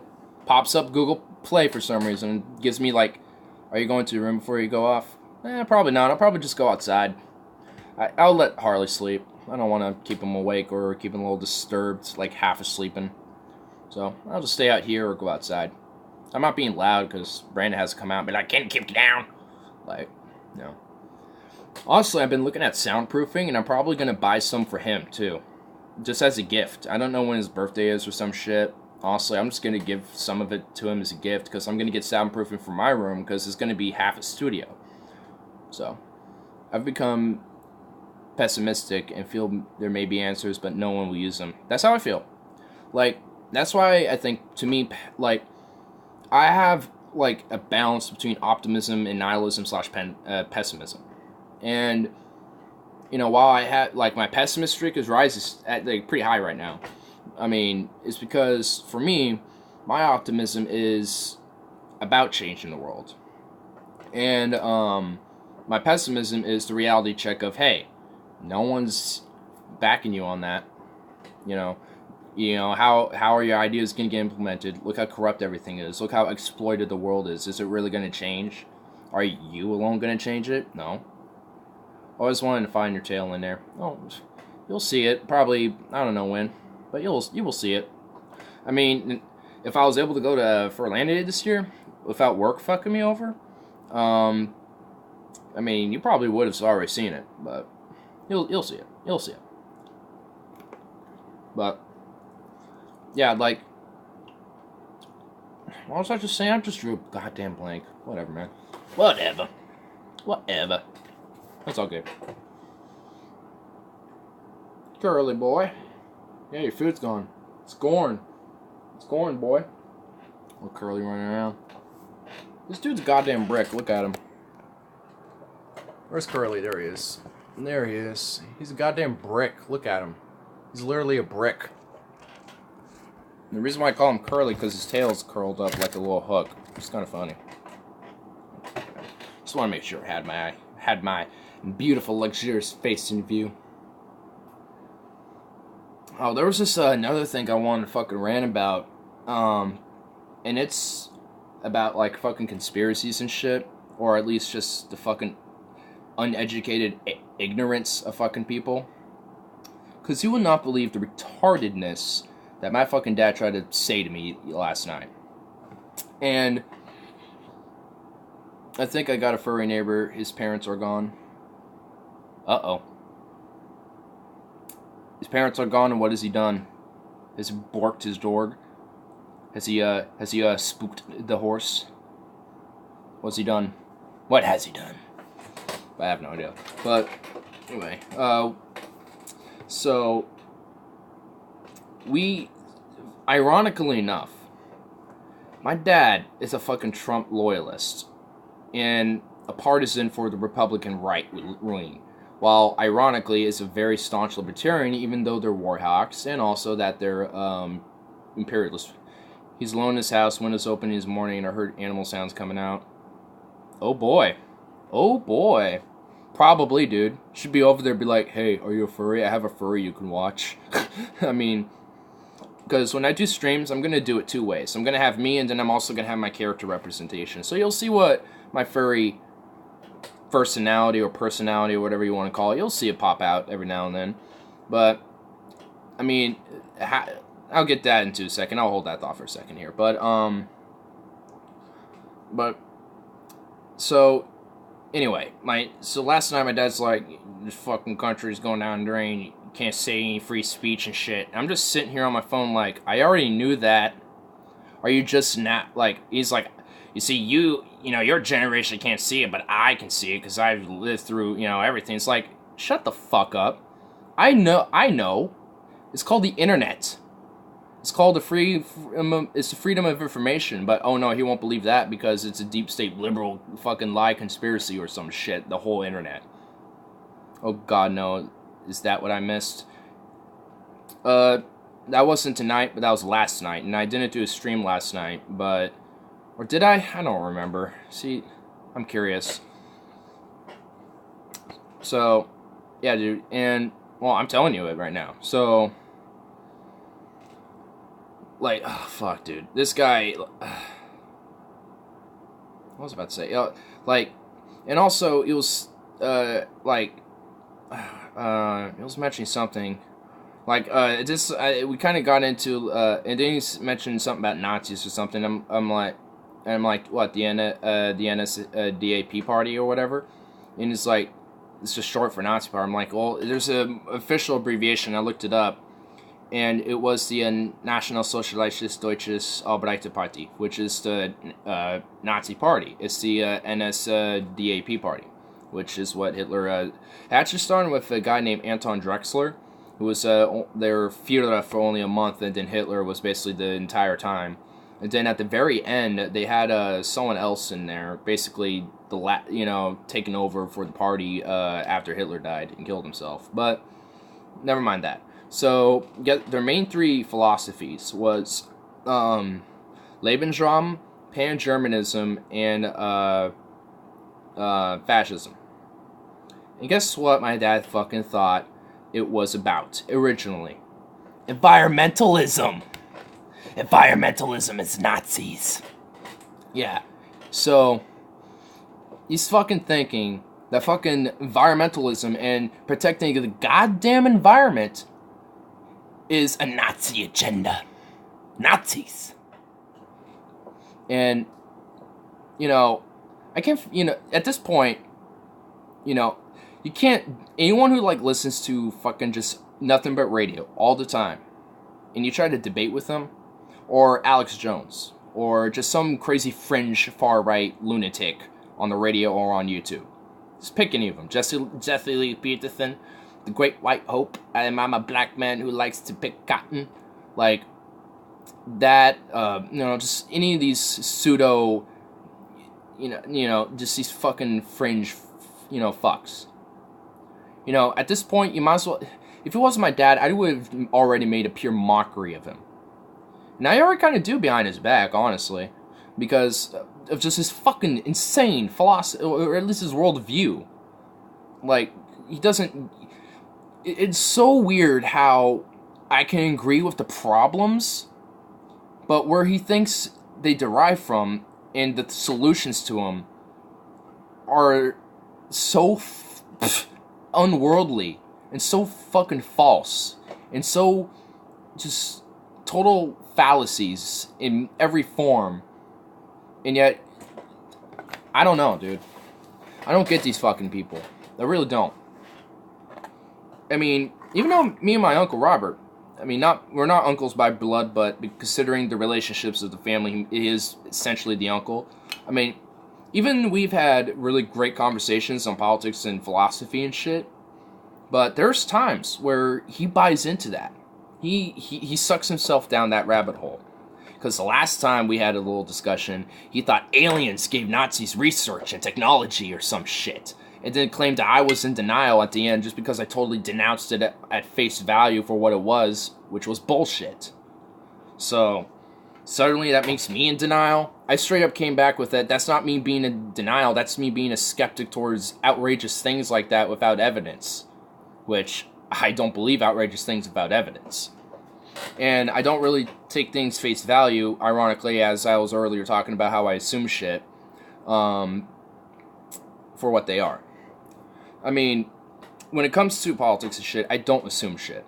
I'll kind of make an assumption that I don't back it with. I'll be like, okay, maybe this is why, maybe that's why, or something like that, or maybe that happened, or this could possibly have been the case, or something like that. But that's more thinking about, the situation of this whole scenario of whatever may I be talking about, not actually assuming what the narrative behind all this. And I just don't get it, dude. I don't get how some people can be woke enough to understand the problems of our societies and shit, but at the same time be so fucking innate and so stupid about how how it really is. Like, at this point, he also believes like there's propaganda in all the movies now. While granted, there is an agenda behind some movies, I'm not going to take that away from them. Like, there was an SJW feminist type of agenda with The Last Jedi, but they're making a claim that there's some propaganda in Infinity Wars, even though I never heard anything or refuses to at least give me information on it. And you know what I saw, though? What his Ignar's life, lol. You're an Aryan race spewer of the master race, lol. Oh my, oh my. Yep, I'm a pseudo JF wannabe. I'm a JF Gardepi wannabe. Yep. At least my folks are. I have no fucking idea. But yeah, so apparently there's a conspiracy that the world, that people should believe in the idea of making half the world like erased or some shit or whatever. Like that's some sort of like agenda or something. But it wasn't. That's just a philosophy of Thanos, which makes him a really great fucking villain, by the way. That he thought was right. And he thought was morally correct in his subjective view of the world. And and I think, at least with, I'll consider myself a postmodernist to some extent. See, I'm your father's age, so I understand him and where he's at in you and where you're at. Yeah, I mean, it's not like I don't understand, but at the same, because I do. Because he does always listen to the radio. And guess what? It's always 101.1 FM, which is the main news station here. And guess who's got the big show in the heat of the day? Lars Larson. And guess what? He's a fringe, far-right nutcase. Clyde Lewis is a moderate, I would consider, because he delves into a lot of conspiracy theories, but that's what makes him a little fringe. And while some of them are very interesting to actually look into, and while he doesn't go into politics all the time, sometimes he'll go into crypto biology, like or cryptozoology with like Bigfoot or aliens or other things like that. I mean, he delves into a lot of different things, so I can at least give him respect for at least trying to kind of open up to different things and different ideas and shit, so it doesn't always delve into politics. So I at least can give Clyde Lewis the respect on that on the radio, but that's all he listens to. And what does that do to the head? Because I listen to it, I don't know, like 3 times a week, because it's, it's on. I mean, the radio ain't here, so I haven't been listening to it last week, but I do occasionally. I mean, I'll sit here just chilling on my phone, listening to the radio with Robert or my dad or whatever, have a little talk about it, but I could have a good one with Robert at least, and there's been times where he's been on my side on some issues that, my dad's totally wrong. You want to know what one of my dad's solutions to the whole school shooting situation was? Have every single teacher armed. Oh, that's a great idea. What if a teacher snaps and decides to shoot a kid? Because I've had that happen where teachers have snapped before. Or what if one of the kids finds that gun, takes it out, and because he snaps or some shit, or she snaps, and starts shooting up the whole classroom because it was right there and they knew where it was and they studied where that gun was? Or what if, a teacher accidentally shoots a kid when there is a shooter? Or, what if another teacher accidentally shoots another teacher in this situation because everyone has a fucking gun? And even Robert's like, yeah, that's a bad idea. Because you want to know what at least my solution is? At least have a security guards, like or a police on standby at the place where they patrol, walk around and stuff. I think those who lived near or in World War II have mental thoughts we can't open up. Yeah, and I see that a lot. I do see that a lot, and I think it's the silent generation. I think a lot of cases, for the most part, is like the boomer generations as well. Like a lot of them can't open up a lot. And it's generally because of the times. Vietnam War really fucked us up. The whole Cold War. It's not just Vietnam. That was the peak of it. But the whole Cold War fucked us up. Because there was also the Cuban Missile Crisis. There was proxy wars in Afghanistan and Africa and in the Middle East. I mean, even in Asia and shit. I mean, Korea, the Forgotten War. I mean, most people don't remember that much. I was lucky I was taught that in history. In high school, at least. And it was known as the Forgotten War, and we at least got to at least study and understand what it was all about. We never got into it, but at least we recognized what it was. I mean, there's a lot about the Cold War that fucked America up, and the world, and this whole world. I mean, it will be really curious as to see how if certain events that could have easily been totally different change. Like with the Cuban Missile Crisis. Like, what if that Russian sub-commander decided to launch nukes when his gut instinct told him not to and he followed it because it was a malfunction?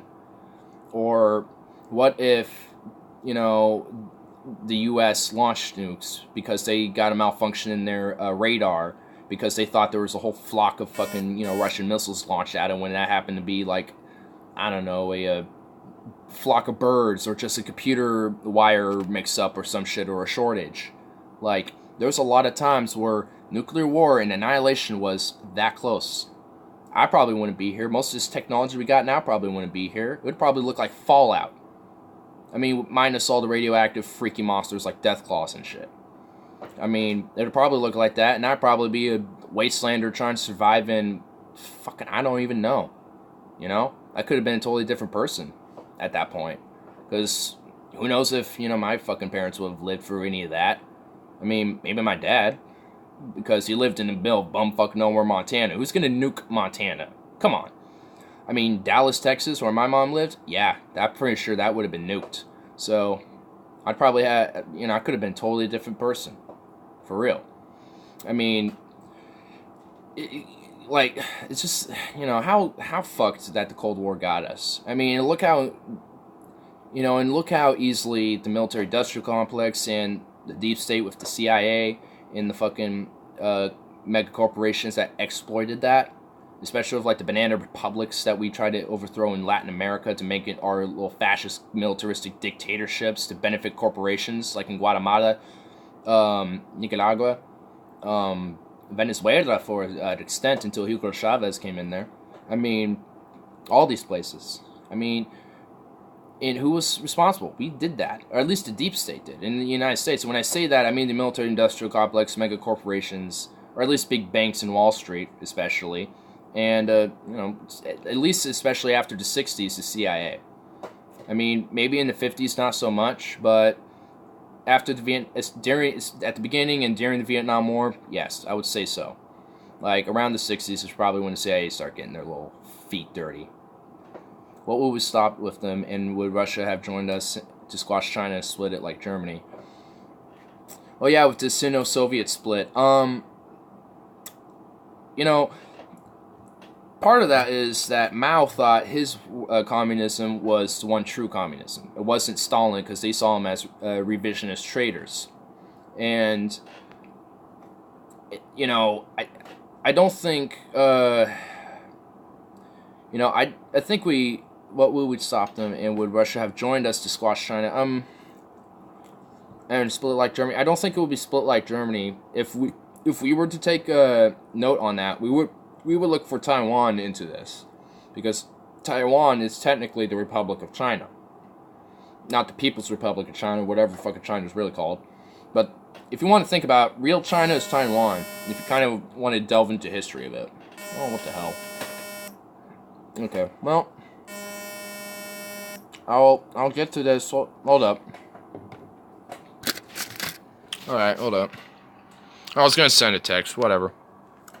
Alright, well, I'll end it here in a second because I gotta go help out people. And I'll take another hit really quick. Actually, hold up. I'll just be 1 second so we can at least talk a little more on this idea because I am enjoying it, but yeah, I'll just be right back. So, enjoy the silence for a little bit. And we could have invaded North Vietnam. Hold that thought, because I got some interesting idea on that.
I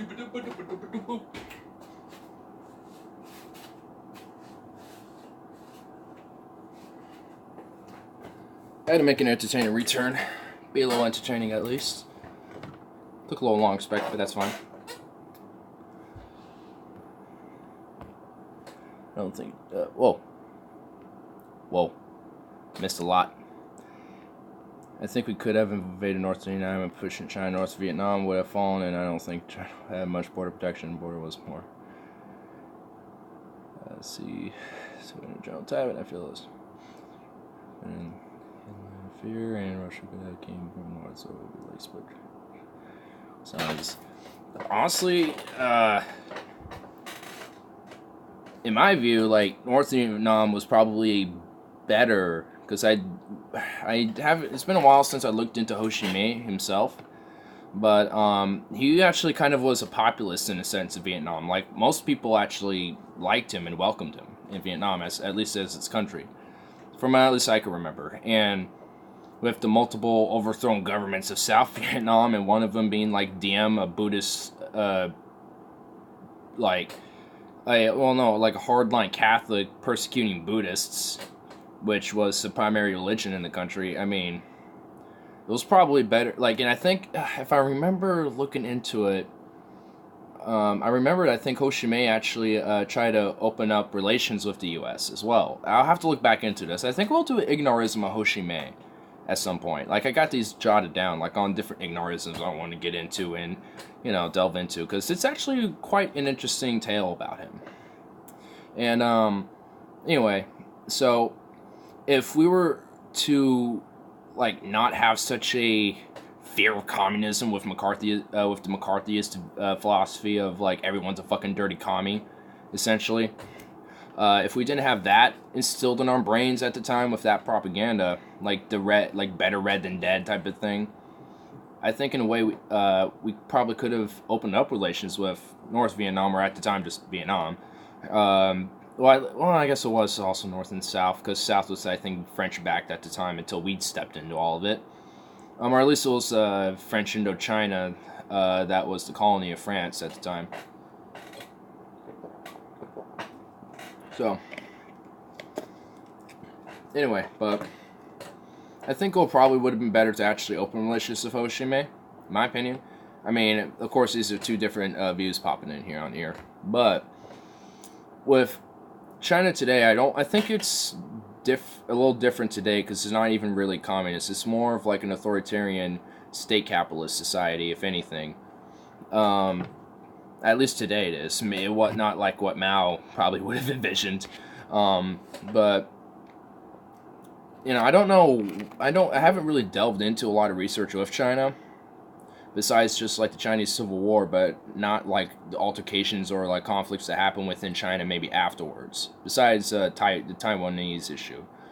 So, you know, I mean, that's something I haven't really delved too much into. Like, I know kind of like, you know, current events about what China's doing now, but, you know, in the early 2000s to the 1990s and 80s, like, I don't know too much. So I can't really say much about China in this scenario, but at least with Vietnam, I can kind of, with my understanding, or at least with what I've learned before, I can at least kind of get my input on that, at least. It would save a lot of fucking American lives, I can tell you that much, and I don't think, considering what warfare we did go through in Vietnam, with the jungle warfare, the guerrilla warfare, traps and landmines, and anti-personnel traps everywhere, psychological torture, you know, was a major thing on both sides. You know, Agent Orange, MK Ultra, the Viet Cong, I mean, you know, punji traps and shit. I mean, you know, like, that, like, Vietnam was so fucked in, you know, just so many ways, not even just politically, but just, like, on what it did to people. You know, I think, you know, it would have been a lot better, and I think a lot of Americans would probably feel a little differently about the world if we didn't step into Vietnam. Maybe it probably wouldn't, but, I mean, or at least maybe it'll be a little different, at least a little bit, but I have no idea. China's fingers are all over. Oh yeah, like if I remember right, Chinese. It was the Chinese that gave weapons to the North Vietnamese army because they had Type 56 Chinese licensed AK-47s or AKMs. Russians also gave arms to them as well. They weren't the only ones who fought half-heartedly. Well, and also the generals kept especially Lyndon B. Johnson, with him, they just said kept adding troops, keep sending troops. And it was just a stalemate. We couldn't interact with this jungle warfare because we're fighting natives who already live here, for one, too. And also the governments we supported were also persecuting some of the minorities anyway, like Buddhists. So, we kind of really fucked up the whole region, if anything, to be honest. Like, it would have been better just to not do anything, but, I mean, if there was to be something happening where we had to kind of step in, I would say, having at least a mutual, understandable relationship, not like allies, but like a neutral relationship with Vietnam, if it was, as it is, instead of North and South Vietnam. I think the region would probably be so much better. Maybe more developed, too, because Cambodia, Laos, if you go there, it's like traveling to a different world. They're so underdeveloped right now, and they're just barely getting their development going. Like, we bond them to submission. Either we need to go back to a war or not. In Vietnam, we send troops, but back to little, really. And whatever we did, I mean, it never really was fruitful. Because you can't, like, when it comes to these guerrilla warfare types, especially with the combat with the Vietnamese, there's no real victory. Because you can, like, they know the caves, they know the tunnels, they know the way of the lands. It's like fighting Afghanistan with the Taliban right now. You can't fight a guerrilla warfare in that sense. Like, most imperialist nations have lost because of guerrilla warfare in the end. Like, even Finland against the Soviet Union used a lot of guerrilla warfare. And look what little Finland lost, despite the Soviets' losses. So, I mean, when it comes to guerrilla warfare, I'm kind of a encourager of it. I think guerrilla warfare is probably, I won't say superior, but I would say a very good strategy to combat. I mean, because throughout history, I think it's shown plenty of examples, even from the Roman eras to today, even with like Celts and Vikings and shit. I mean, even they were partaking in some forms of guerrilla warfare, even if it wasn't a concept. But, I mean, like, because here's how, like, Vietnam, at least with Viet Cong, at least here was, like, their basic strategies of war. Set punji traps, or at least just traps, everywhere. Especially where, Americans are going to start going through. Usually in villages and, and out in the middle of the jungle where they know U.S. personnel patrol through. Or even in their own bases in the middle of the night when they sneak in. If they do, I don't know if that was a prevalent thing. I'm sure it was, especially smaller bases. Soldiers come home with heads down and didn't talk about it. And I wonder why, honestly. I mean, with a lot of, I've seen a lot of really great Vietnam-era movies, like Full Metal Jacket. But, that can barely give you a glimpse of what somebody from the Vietnam War could ever, tell you. Like, Full Metal Jacket was a pretty raw movie, when you think about it. But it never, there's actually a Vietnam War veteran who's a regular at my store, and, he always wears his Vietnam vet hat, and just comes in, gets some chicken, at least, every other day. So, I mean, and, I can tell that when I kind of look at him and know where he's been through, I kind of imagine what, because I know what, a typical GI wore all the time, and I knew what armament they had with them usually. So I kind of imagine him in that area, and I'm just like, fuck, dude. What did he see? Because I can barely imagine what he could have gone through. Just like I said, there was such traumatic psychological torture, psychological trauma, not even just, physical.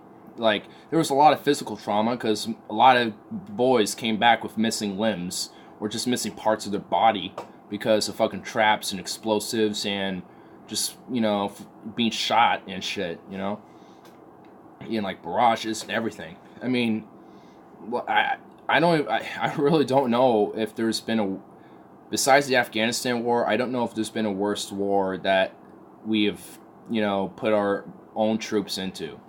And, and when people say, like, respect the troops or at least honor them, to me, what's honoring them is not sending them to wars like Vietnam. Like, where they, our generation of PTSD. Like, what does that fucking make them at that point, Like, they're just broken.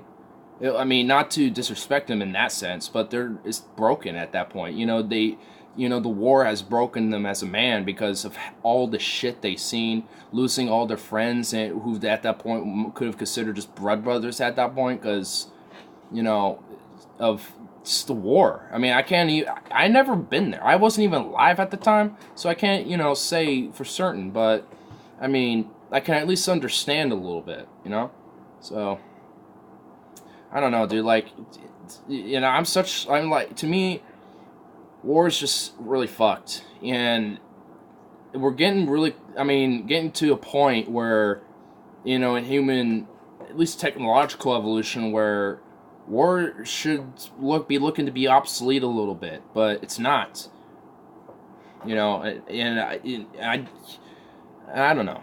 I mean, they had a women talking shit over speakers to drive them crazy. Oh yeah, and they also had like ghostly howls, like Americans would have that out to try to taunt the Vietnamese and the Viet Cong out in the jungles and shit. And even other soldiers who were, our soldiers who were doing it too, were kind of traumatized from it too, I bet. I mean, even though you're doing it and you know where it's coming from, it sounds really fucking eerie. And imagine, and now that you know what it sounds like and your head knows what it is, sometimes in the middle of the jungle and you're dehydrated, your mind fucks with you. Your mind really does fuck with you, considering all the drugs that were used in the Vietnam War too. We brought Thai sticks, opium probably too, for sure. I mean, I remember seeing a documentary on Vietnam soldiers and drugs, and they would, I remember this one video that was taken from a GI with his guys, and they had opium with them.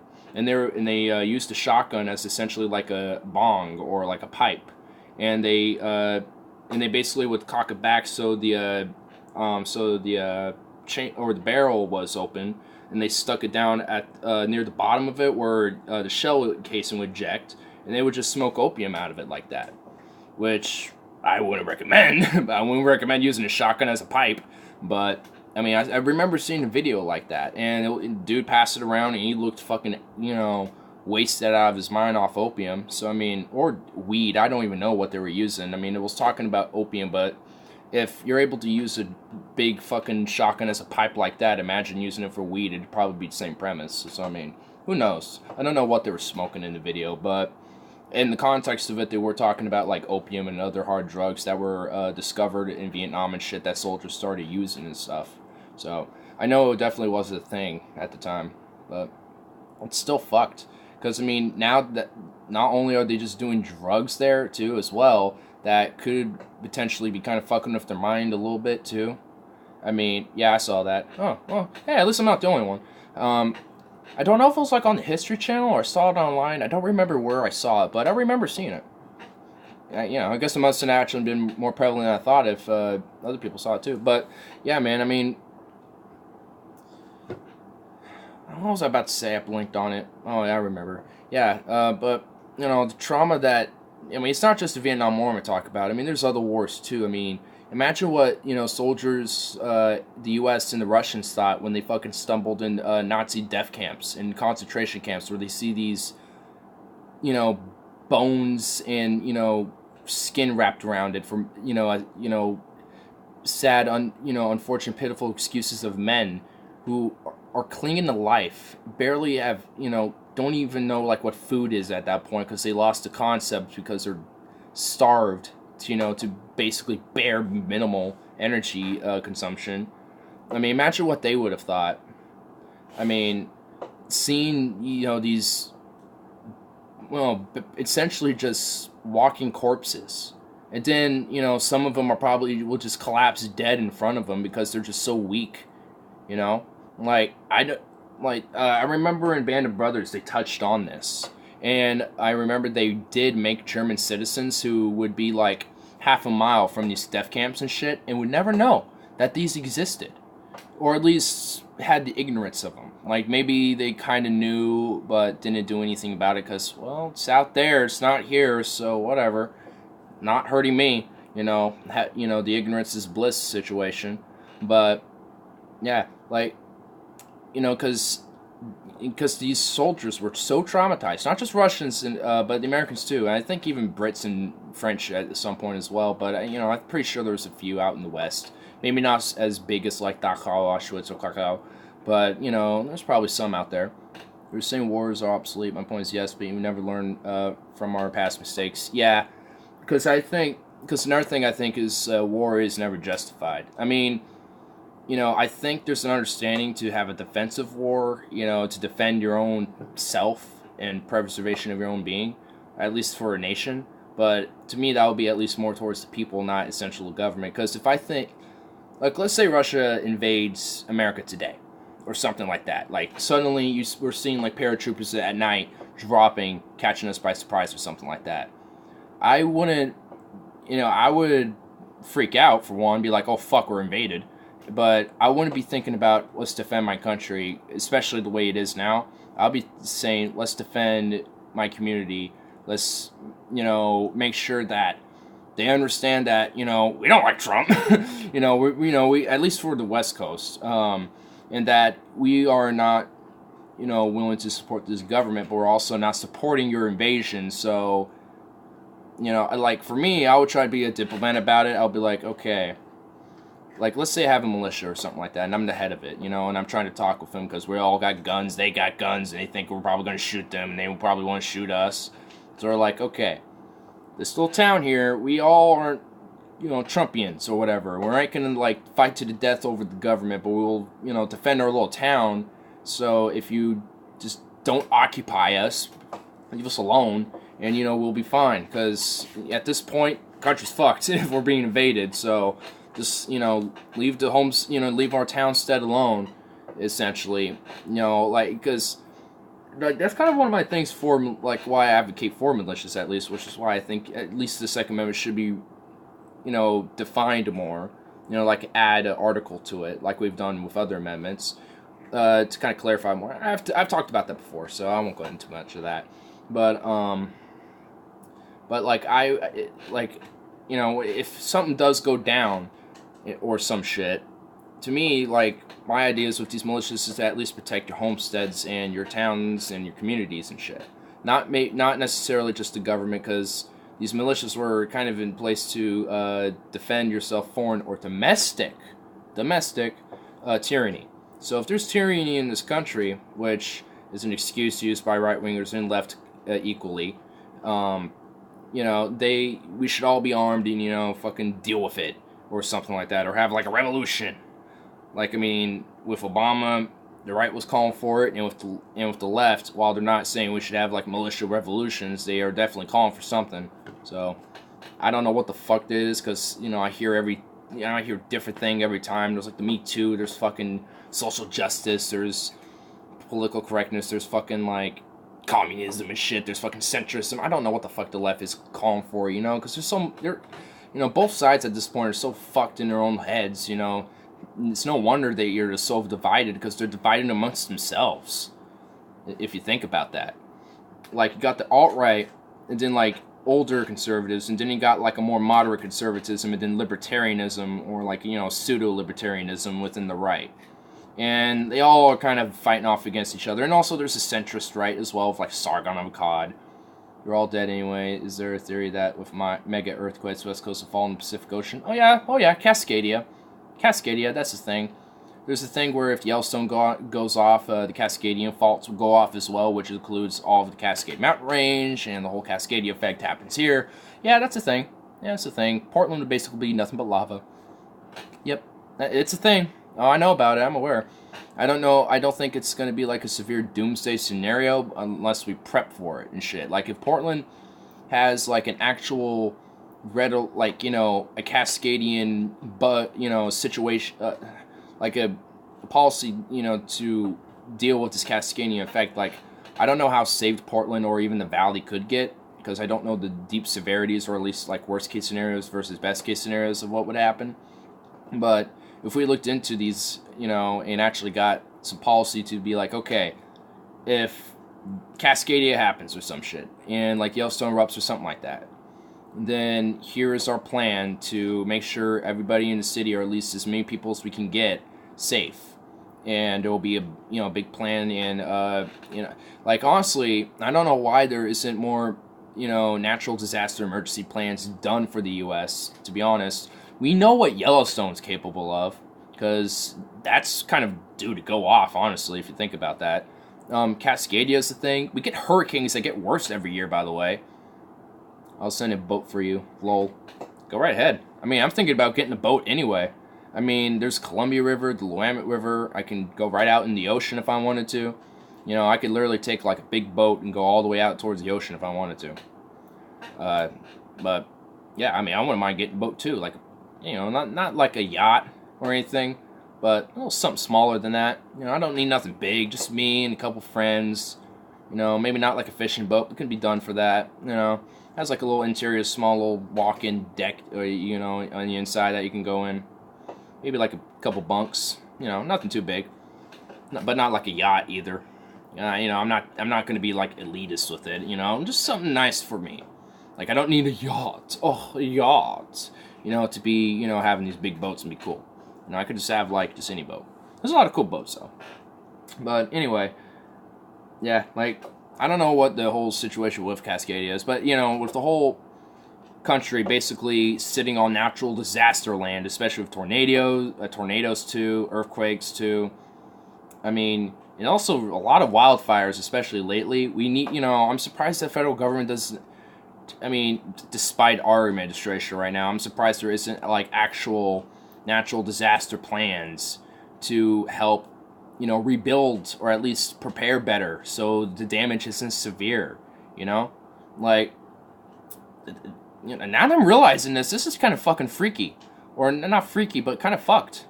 It's like, we really don't have like these Harley put his tubes together. And that works. Make like a little tube boat. Little tubby tube boat.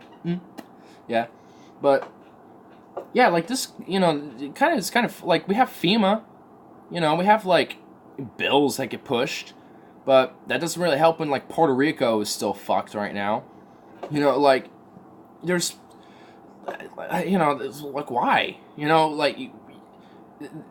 That these policies are meant to save Americans' lives and shit. And shouldn't we be doing that? Should we be patriotic about our own citizens? Guess not. I guess unless it doesn't make you a big buck and a profit in the end, who gives a fuck? I guess that's just how America thinks.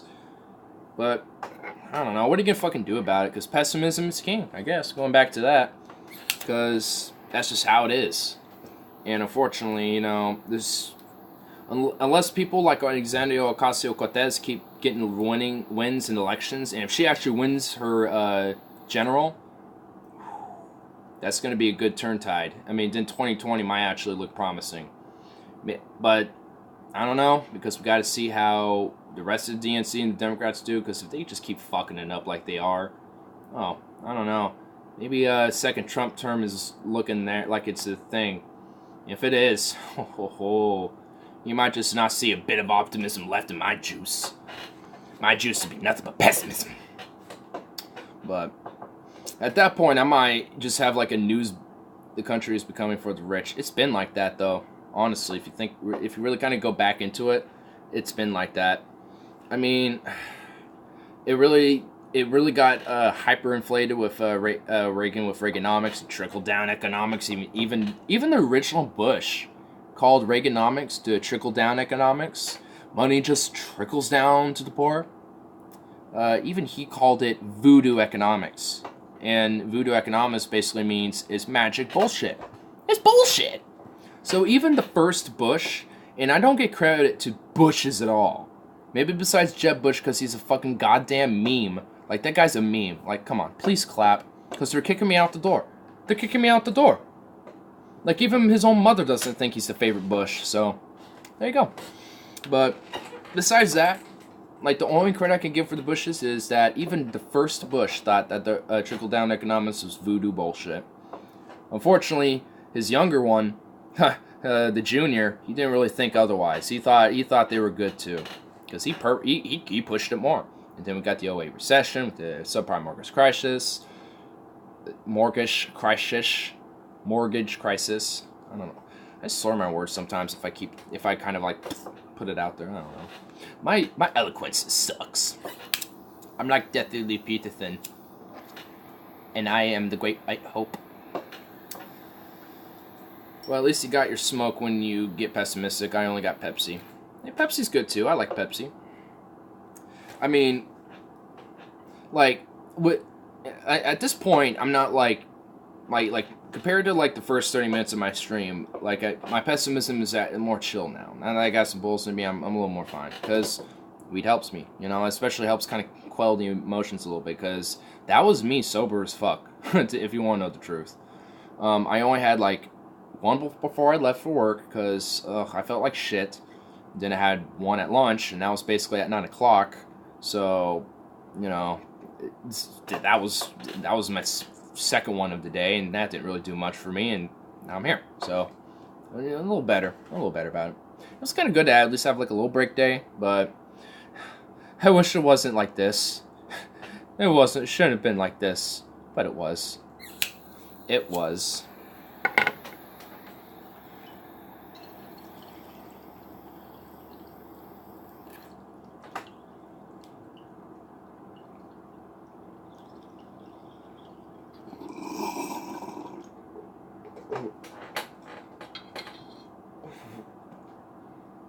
Oh, bad. Oh, that was bad. Ah!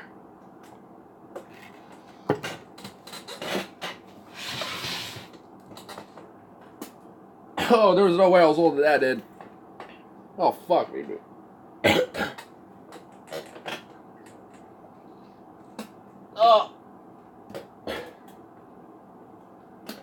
Oh, give me that goddamn water.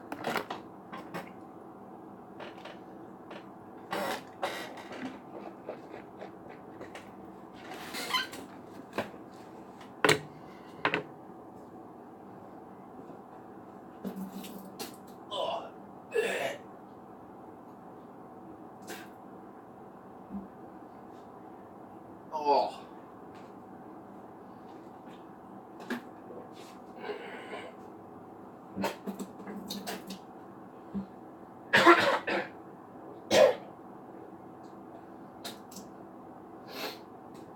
Oh, fuck, dude.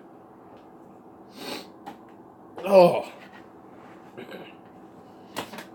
Oh.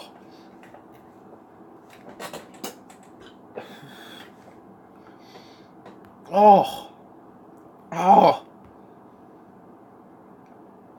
So after you go off, I need to go watch the first 30 minutes of the Oregon Dam.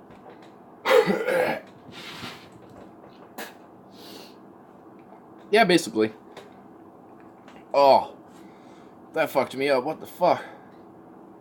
Oh, that was harsh. There's no way I was able to take that. Oh. Oh, fuck, dude.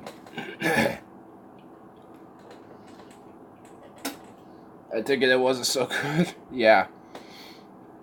I don't even know how. I was taking them just fine earlier, and all of a sudden I just felt that harsh, awful, like I felt that harshness, and I was like, no, take this out before it gets worse. I felt like that could have been way worse, to be honest. Oh. Ugh. God damn. I mean, I'm getting better now, but I still feel that in the back of my throat.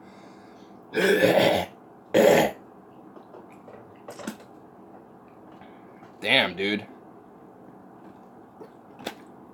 Oh. God, I look so shiny now. Like, my lips are fucking reflective as fuck right now. My face is just all red. Damn, dude. Wow. got me high, I guess. I'm pretty fucking gone after that. Holy shit. Oh, that's so bad. What the how did it get that harsh, man? Wasn't that bad? Whatever. Oh. I'm just chasing the water out of this. It's just, ugh. That's probably why. Also, just gonna dump that whole hit and like whatever's left of that out, and maybe the fresh one will be better. I'm gonna get this all out. This is gnarly, dude. This is probably it right here. It's probably all this grossness right. Ugh, look at that. Ugh, it's like clumped on there, dude. Here, hold up. Got at least something I can just get this all off, and there's no way I'm gonna deal with this. Bong cleaning time with Ignar. Oh yes, the hair. Oh yes, indeed.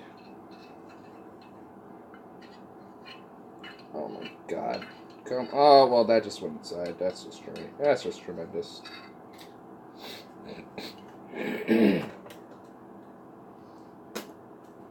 Damn, dude.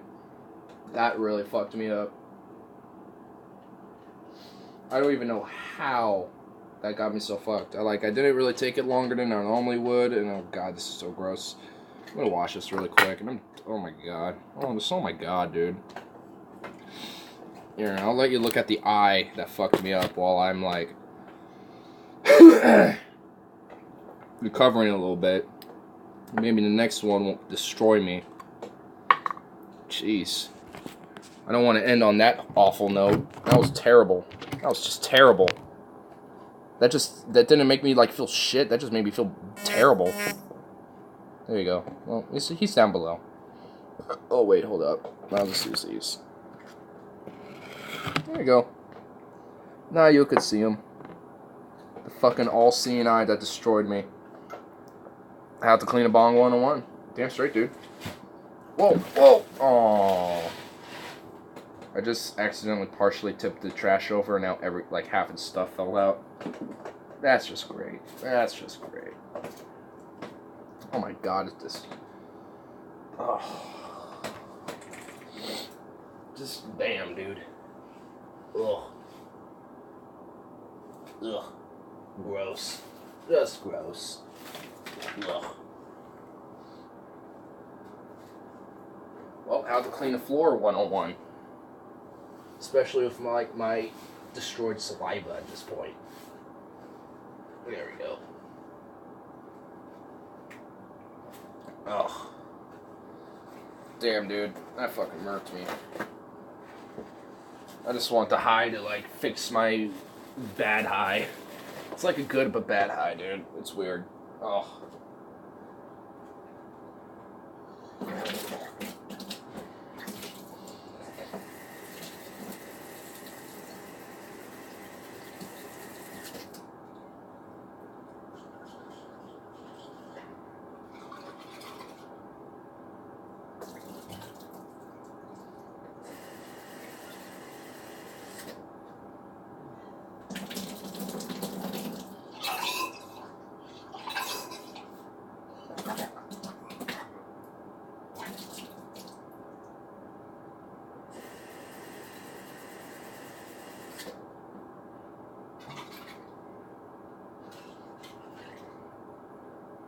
Okay, well, not much for, harshness, I guess.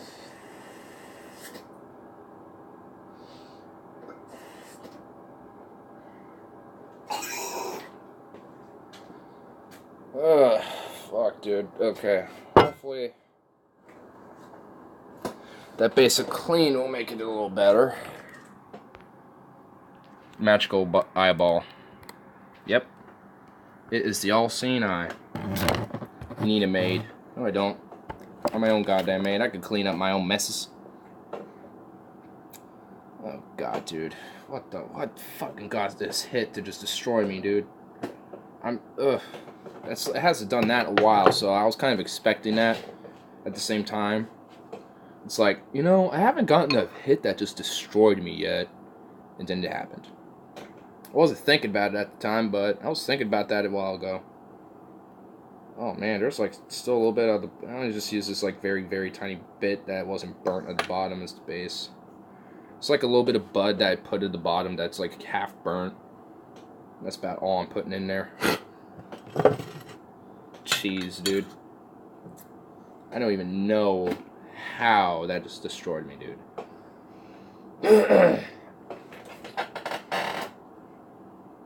Like when that happens, what I do is next time I take a hit, it's just gonna be a very small one. That's just how I do it. I just take like a little power hit, make sure it doesn't destroy my throat. If it does, I'm like, okay, that's just done. I'm done for today. So, man, that did fuck me up, man.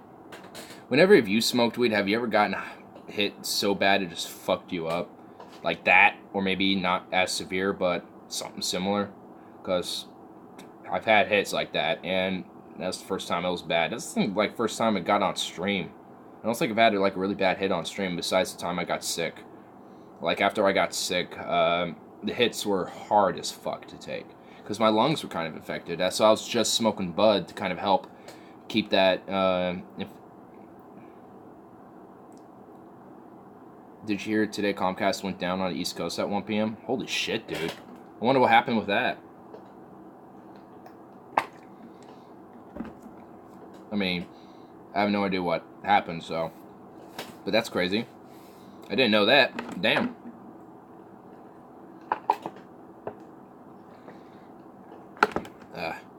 This water makes me feel better, that's for sure. A lot of fucking ice in here. Oh, shit. Man, this ice chunk is still... Not me, ignore. Lol. Well, I know not you, because you're still alive. But, I wonder what happened, though. Makes me curious. It bewilders me. I'm gonna, like, try to clean the inside of this bowl. Maybe that would help, too. At this point, might as well just dump all that right there. Okay. Maybe clean bottom this helps too. Like at this point I'm trying to clean like every little thing, just or at least wipe it out a little bit so none of this harsh bullshit will like fuck me up. Just God, that just fucked me up. Internet, TV, phone, damn dude. I wonder why net neutrality might be a good thing, because I wonder if that's a competitor that fucked with Comcast a little bit. Kind of secretly, you know. Now that they're able to be free to do that without everyone having to, you know, have like a sense of neutrality, you know. Now that competition is back and ready to go. Oh boy. That, you know, in a way that actually doesn't look good.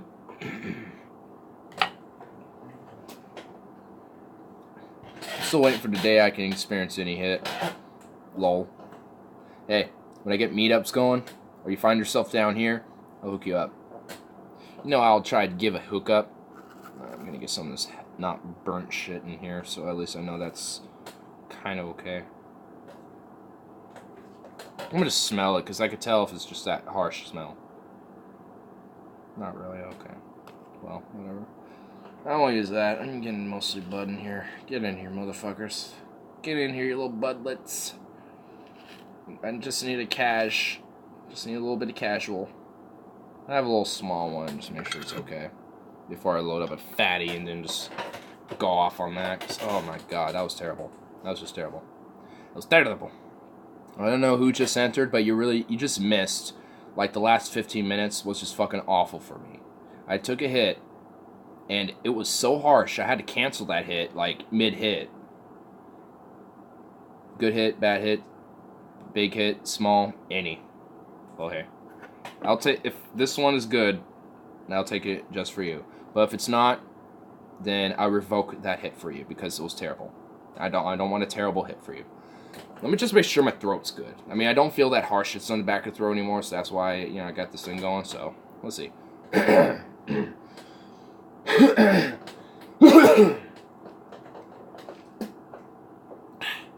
I'll meet up in the future. Someday. Probably not like next year, but, or like this coming year, but sometime, someday. A little water to keep it a little perked up and fresh. That's probably why. So I didn't have a lot of water.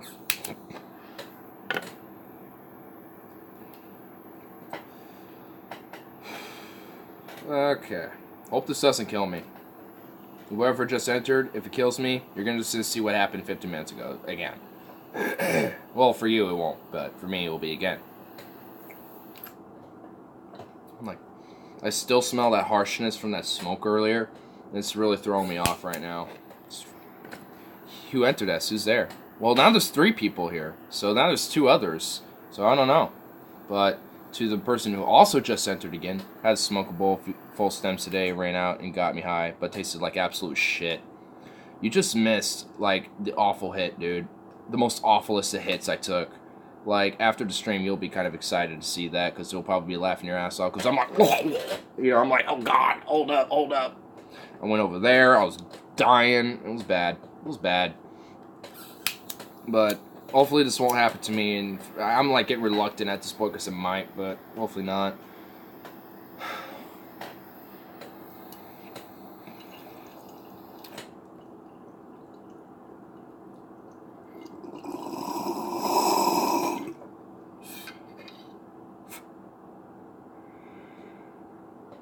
That was better.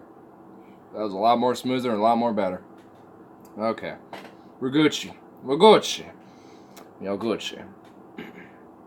Damn, I don't know what fucked me up earlier, dude. It's like that weird hit that just fucks you up. But yeah, I don't know. That was weird. Fucked up. It's like, why did that happen to me? Especially after today. Like, come on. Come on. How you doing? Come on.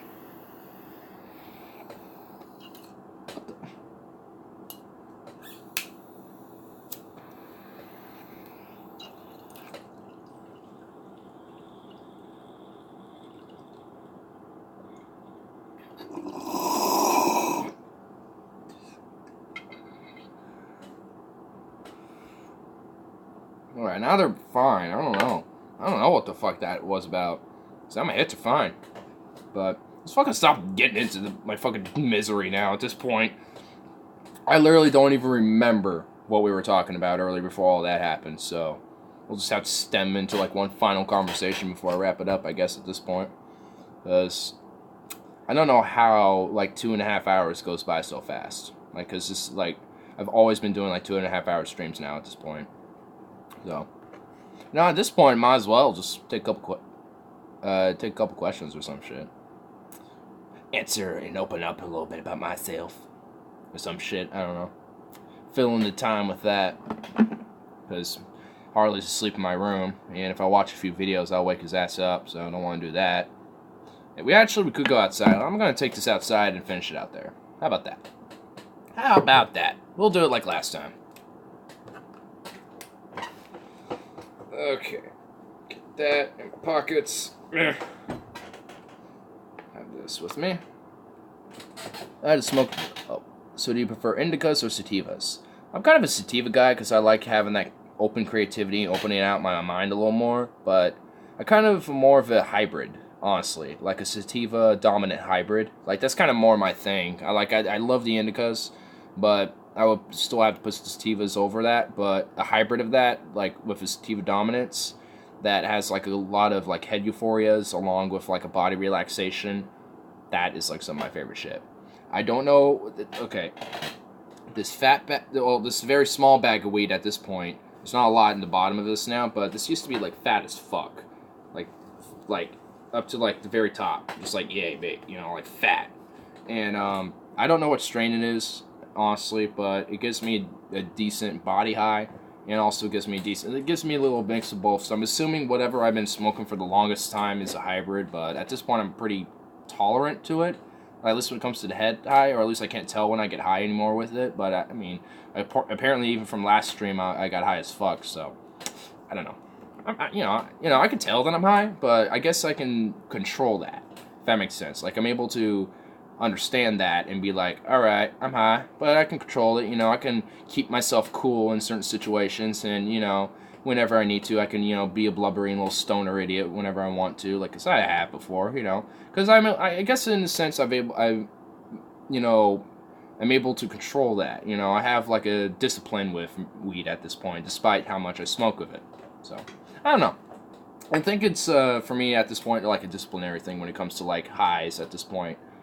well, that and tolerance, but I think it's a little mixture of both. Because I don't, like, literally smoke all the time every day and, like, 24/7, you know what I mean?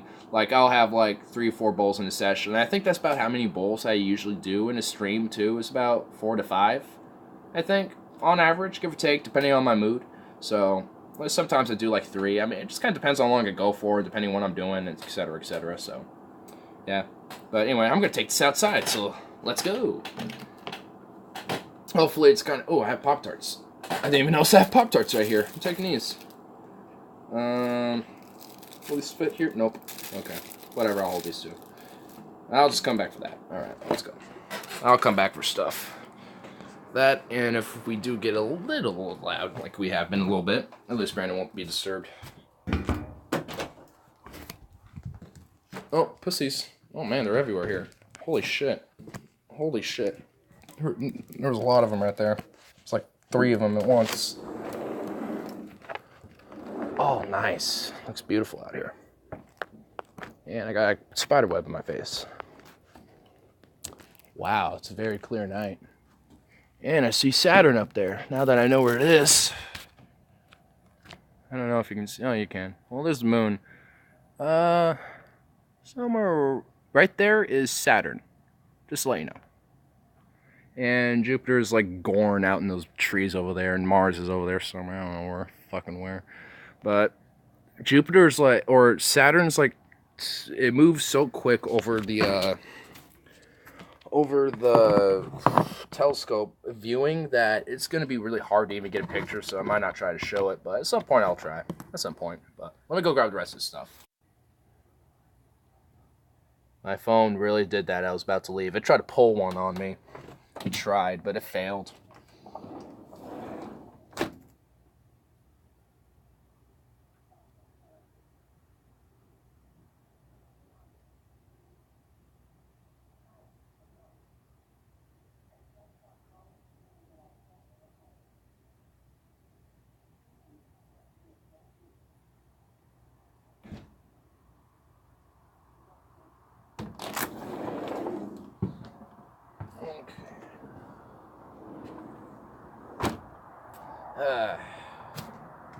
You ever thought about doing a tolerance break? I think I'll take one soon. Oh, I've had it before. Last time I did, I was in Texas, so I kind of basically had to have a tolerance break, whether I liked it or not. And you might not be seeing me that much anymore at this point, but whatever. But I also did one a little bit through January. I didn't buy any bud, and I think the entire duration of that tolerance break, the only time I did was probably the 3rd weekend. Like, I kind of slipped a little bit at that point. I was like, 3 weeks is good, whatever. So I kind of cut it a little short, but I had one going on through January for a little bit too. So I've done tolerance breaks. I mean, but I just don't. For the amount of time I've smoked, I've done at least 2 or 3 tolerance breaks. That was a weird way of saying it, whatever. Late at night, I don't give a shit. Brain's fried. Pessimism is king. But, yeah. Like, I would say the longest I did was the 3-week one, because the one I did in Texas was only 1 week, but I literally had no access to anything. Like, I didn't have the smell of it around. I didn't have, like, any contact to it. The only time it ever came up was when it was a trip because my cousin was getting married, and I was invited, or my folks were invited, but my mom couldn't go, so I went, and I was going to go anyway, because I haven't been, that was the only second time I've ever been in Texas, and don't know the family much down there, so trying to get to know them and everything. But it's not saying that they're not like, or not saying that they're like conservative freaks or, you know, Christian fundals, but I mean, they're hardline Christians, I'll just say that for sure, but I mean, they're still really good and you know, at least honest about, you know, their opinions and stuff. So, I mean, they're really great people. It's not, you know, they're awesome. I do love my family out in Texas because they do really, like, you know, have a sense of, like, family, like, when it comes to, like, at least a generalized philosophy of family values to them, you know, for the most part, it's pretty, you know, I can agree with, like, because they actually, you know, despite our distance and our lack of communication, they do give a shit about us. they try to come out and visit us. My mom tries to visit them in Texas, and now I'm starting to get some connection out there because I've always been in Montana, seeing my folks in Montana, but never in Texas. So I think it's probably just because it's a little more expensive because Dallas is a big city in Texas while Billings is the biggest city in Montana, but Montana is a fucking nothing. It's just like there's nothing out there. So, the biggest town is not even peaking at 1 million people. I think Helena is probably the biggest one and Billings is like the second biggest. So, yeah, but I mean, I think I had one like when I first started smoking for a little bit, but that was just mainly because the only time I did was ever when my friends hang out with us, and there was a time where like 1 month he was out in Gresham, and we never really. And this is actually talking about Logan here. He had a little place in Gresham for like a month or two, and I mean it was probably his lowest low of his life, I'll probably say, and despite my disagreements and shit with him, I mean, I had my sympathies for him for sure at that point, because it's like, damn, like in Gresham, and you have like a little apartment, and you hear like your neighbors arguing like right below you or above you. I don't remember what floor he was on. And I mean, you're in a really sketchy part of the neighborhood. I mean, Gresham, like, okay, guys, like, if you want to know, like, the best summary I can think of Gresham is like, it's a baby Detroit that is in Oregon. That's pretty much the summary of what Gresham is. Like, so far, most of my friends have agreed with that premise, so I think it's safe to say that Gresham is the Detroit of Oregon. At least Portland. It's like Detroit City, like within. I'm pretty sure like every state has like their own little Detroit, and Gresham is just the Detroit of Oregon, basically. But yeah, so he was in a very, very shitty part of the neighborhood. So, but I mean, what I was about to say, but yeah, I guess those are like the only 3 major tolerance breaks I've had. I don't know, I haven't thought about one lately, but I'll probably take one at some point, but just not lately. Probably, I know in Iceland I'll have 1 week to have a tolerance break there, so I think I'll probably take one, a 2-week one, like try to challenge myself to not smoke after 1 week after I've been there, unless I have like a little bud somehow, like if there's weed at Iceland or some shit, or if they like have mushrooms. I mean, I'm not going, like, if there's a way for me to get mushrooms in fucking Iceland somehow, I'd be lying if I say I probably wouldn't try it. Like, there's a chance that if it's there's no way I can smuggle that shit across fucking countries, dude. There's no way. I mean, I'm sure there is, but I mean, do I want to fucking take that chance? No. I mean, I ain't gonna get arrested by the literal federal government for trying to smuggle a little bit of weed or a little bit of shrooms or some shit or whatever. Like, that'll be a little crazy. That'll be a little too much sauce. I'm trying to move, here we go. We'll move our camera here.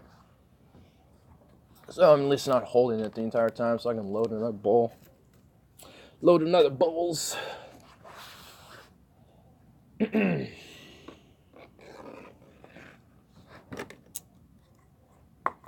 Never done any psychedelics, but I want to try them. I'm still a little nervous to have a bad trip. I'm the same way, like, but lately I have really opened up to psychedelics in a sense. Like, at this point I'm saying I'm open to try mushrooms, DMT, like acid LSD or something like that. I mean, not in a high dose, but like for a first, like, let's say like I have an opportunity to try mushrooms and I have like 4 caps to my disposal or something, like, or like, full mushrooms to my disposal. Like, what I would do is I'd probably start a cap to start myself off with, see where I go, see where it takes me. If I'm like, okay, I'm starting to feel it and I can tell, but I'm aware still, I'll be like, okay, well, I'm not here for being aware of my trip. I'm here because I want to at least, have an experience. So I'll probably be like, all right, let's take like a stem and a cap again. Put 2 more in that sense. And see where it goes, and I think I'll probably call it good from there, and, I'll probably be having a fun time. I mean, I don't know. I mean, who knows? But I was listening to Hamilton Morris on Joe Rogan, because he was on the Joe Rogan Experience not too long ago, and they basically went into, like, psychedelic drugs, because he's documentarian for at least Viceland for his show Hamilton's Pharmacopedia, and then he goes into all sorts of different drugs. Like he's talked about like Sonoran desert toads. He's talked about what else? Like mushrooms as well. To I think salvia, like all sorts of different drugs. All sorts, especially psychedelics. Like his main thing was psychedelics, and there was one thing he was talking about where he was saying that there technically wasn't really no such thing as a bad trip, because the essence of a bad trip would mean like basically there's actually like some, you know, it's how your direction is in life and like how you're seeing yourself in life and shit. Like if you're having, you know, bad experiences and like, you know, going through depression or some shit, and if you have a bad trip and you're unable to process it or something, I mean, that's kind of what it comes through. It's like you can't process it and you're paranoid and scared that you can't, like, open up to that experience. At least that's, you know, I think that's how he was explaining it, but at least that's how I understand it. Oh shit, Fenton is back. It's not Fenton, it's Benton. Look at his channel name, sir. It's Benton. Are you dyslexic? You dyslexic boy? Shame on you. How dare you mispronounce his name? It's not like Festus, Missouri or some shit where fucking Brett King lives. It's fucking Breton. Like it's like almost like Breton from like the race of like fucking white people of like the Elder Scrolls. Call me whatever you want. Phipps City Base Works. Phipps City. I'm surprised you didn't leave out the B and call it Phipps City Assworks or something like that, dude. You missed an opportunity there. Rip City Assworks instead of Baseworks Assworks. Damn, I did not think about it till just now. Be nice, guys. Hey, it's okay to fuck on each other. Damn it. I pride myself in that one now. That'll just be the inside joke for Stefan now. Whenever we're gonna rip on him, we'll just call him Phipps City Assworks. Phipps City Assworks. Make sure you got the finest quality ass in town. Rip City Assworks. Come by today. God damn it, dude. Oh, shit, man. Oh, fuck, I think I might have just seen a meteor. Did I? I don't even know. Man. Oh.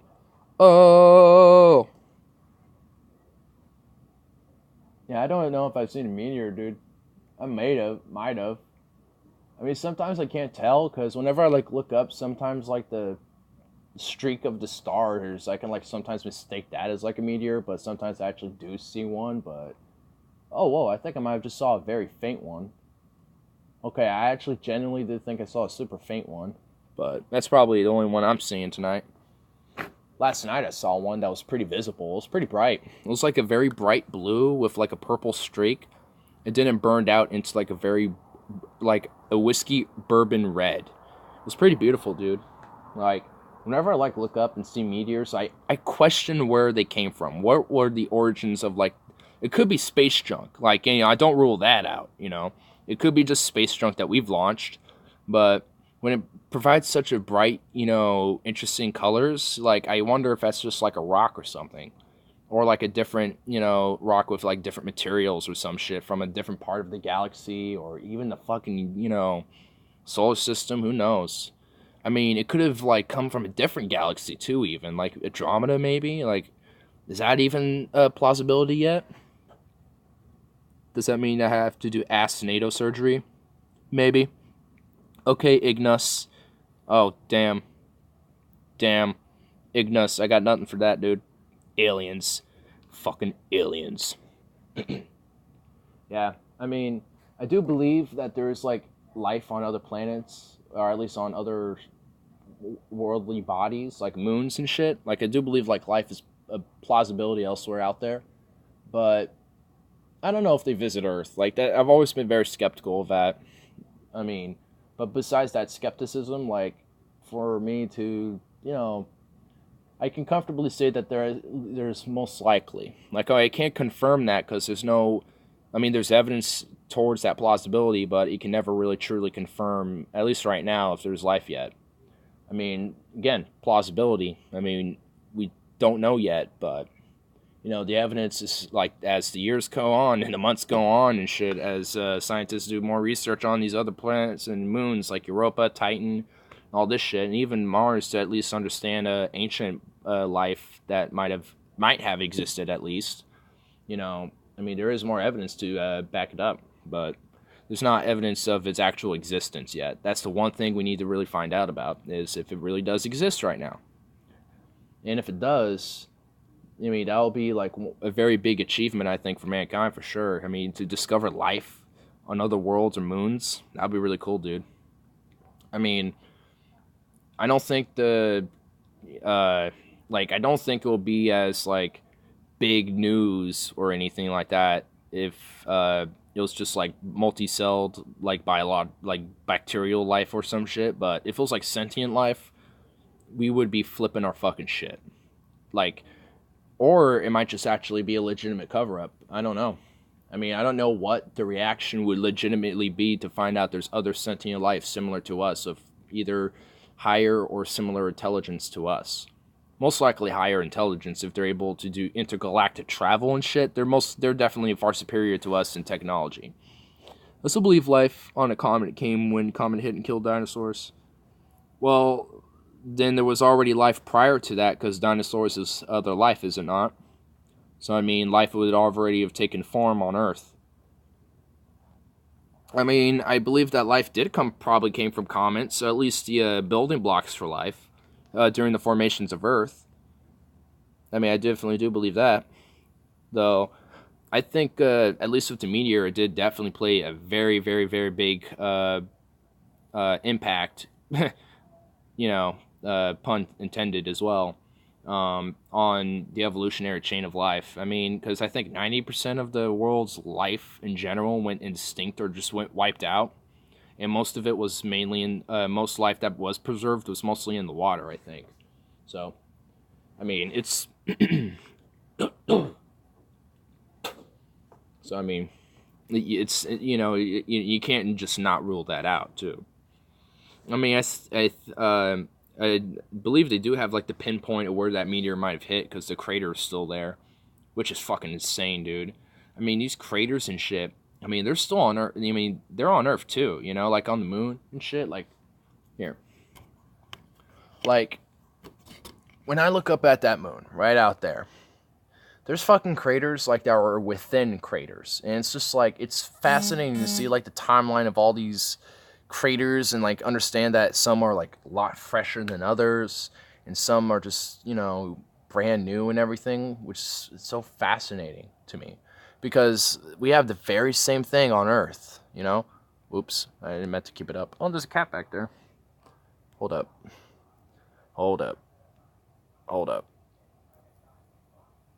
Human life, silly Millie.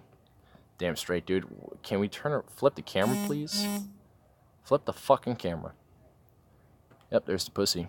Oh, she's walking away. Fuck you, cat. Fuck you, little bastard. Anyway, yeah. Oops. Yeah, like, there was a crater in, like, 2014 or 2013, I think, because there was a meteor that hit Russia, dude. Even in the modern times, meteors are hitting the Earth, and if they're hitting us, imagine how many times they're hitting the fucking moon. Imagine how many times they're hitting, like, the moons of, like, imagine how many times, like, these moons on, like, other planets or just other planets like Mars and shit get hit with meteors and shit, man. It could be, far, many times the amount of actual, like, meteors and shit and asteroids that, like, impact. Like Jupiter, for example, it collects a lot of them because it comes from, like, the Kuiper Belt and shit. Or at least, like, a lot of comets do. And, that's why Jupiter, like, when I looked at it for the first time and shit, I, like, had shudders down my spine and, like, was, like, taken away from it because that has saved Jupiter has saved our asses as Earth so many times by asteroids and fatal, plausible fucking deaths from meteors and stuff.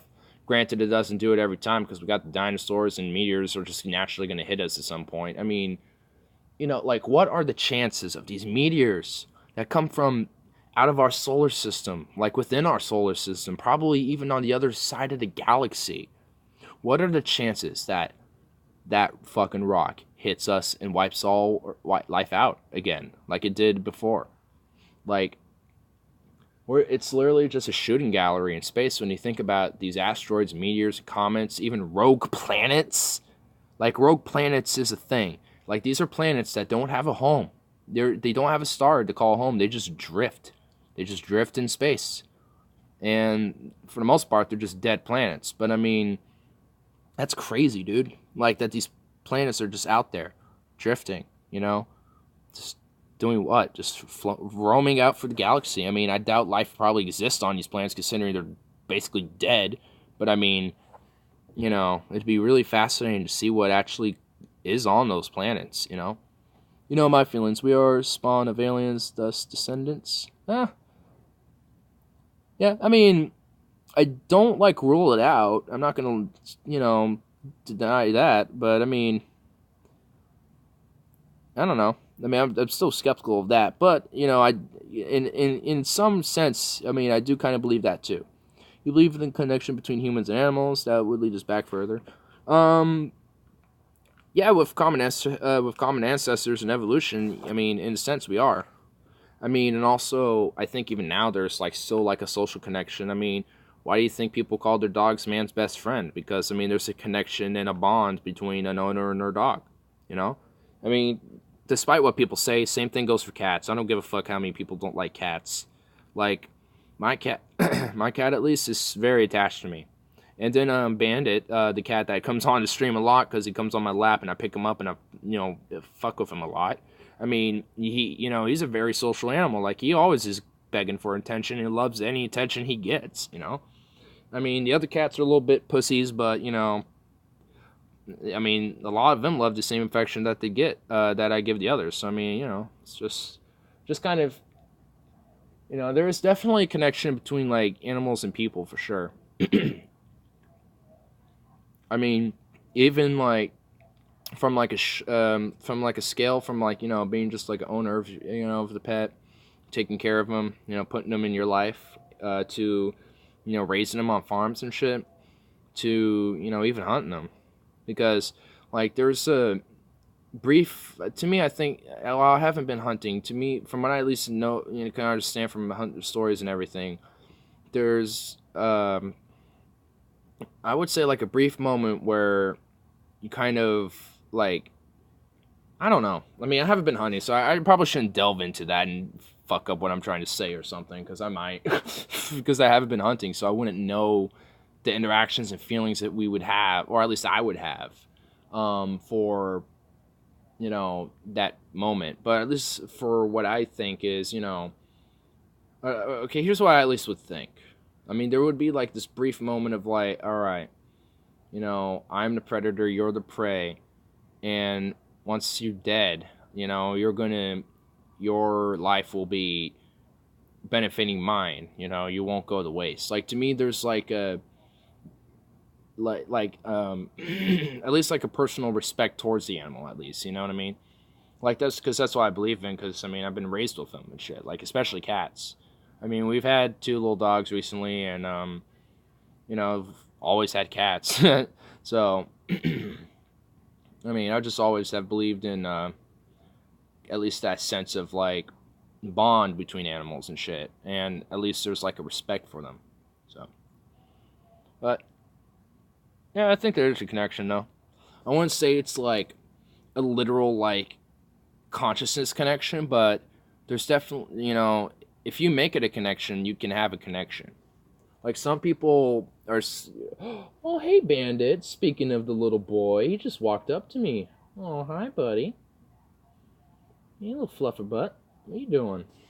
Look at him. I'll get this flash on so you can see him. Speaking of which, Bandit knew I was talking about him. Hey, buddy boy. Hey. Yeah, see? He just comes right up to me. He loves all the social interaction. But if we are descendants of them, would you think hunting is murder? Not necessarily, because while we are descendants... What are you doing? While we are descendants, I wouldn't consider it murder unless it's like animal industrialized farming. Like, I consider that just brutality, torture, and murder, of life as well. I'm like, hey, buddy. But, like, if I were to just, like, for example, just kill Bandit now for some horrible reason, like, I would in some way consider that, like, a murder, but not, like, to the same extent as a human. But, I would consider that, like, a form of it. I wouldn't, like, put it as, like, a similar punishment to, like, killing the same life as a human, because, I mean, in reality, they're not. Like, as much as, Bandit's a very smart cat and a very cute fluff ball of a kitty, I mean, he's definitely an inferior life form to me, because I have intelligence, we have opposable thumbs, we have, like, at least an innate self-awareness of, like, personal thought and shit. Like, I'm sure cats have it to some extent. I mean, because he's thinking to himself, I'm getting to get loved on. Getting social interaction. Now he wants inside. I'll let him inside really quick. But, I mean, to some extent, I guess yes, but for hunting, I wouldn't say so. Unless you're hunting just for sport. Like, oh, I'm going to kill this animal, take its head, and leave the carcass. Like, that's fucked. I mean, hunting should be about your survival, or in either you live off of it, or, you give to, like, local markets so other people can, buy the produce themselves. And also you can, like, sell pelts and shit, and all that stuff. And I guess he didn't want out because now he's walking back on the grass. But, I mean, we're omnivores, so, I mean, we need to have meat, as well in our diet. So, I mean, I definitely don't consider it murder, because it's just a cycle of life. So are we not descendants? I mean, to a very, very, like, in a very, very, very large evolutionary scale, yes. I mean, but we're not like the same, we're not like literal descendants of, like, the cat or anything. Like, we all had come down from a common ancestor, somewhere down the tree of life. I mean, wherever that may be. Like, I don't know the exact point of, like, this species branched off to these species, and those species branched off to be whatever, down to a cat, and then this one went down to a human. Like, I wouldn't know the pinpoints, but if you want to, like, think about on a very, very big common evolutionary scale, I mean, we did come from descendants of a common ancestor, but, we're not, like, the literal descendants of a cat or anything, or a dog, or any animal, but we all have came down towards a common ancestor, and every form of life at least has, like, could be pinpointed down to one common ancestor. It's just that they know it's like a form of something like blue-green algae, or something similar to that extent as one of the first forms of life. So it's I think it was called cyanobacteria. I think it was another form. So like, I don't know all the science behind it, but they're able to at least point life towards down one common ancestor when you go all the way back to, like, the very, very first origins of life. And even then, no one really knows exactly when that was, so we might find another common ancestor of that, depending on our knowledge of the evolution. So, I mean, to scientific stance, we all did come down from a common ancestor, but like I said, we're not, like, descendants. So really related? Yeah, like, I mean, like, we're about 98% related to chimpanzees, for example, and we're, like, I think 40% or 60% of our DNA is related to a pig as well. So, I mean, our DNA is related towards other animals, but that varies depending on what it is. Like, I think we had, or 20%. What? Well, you just poked me. Bandit's poking me with his paw, wanting attention. Hey, buddy. What? He knows I'm talking about you.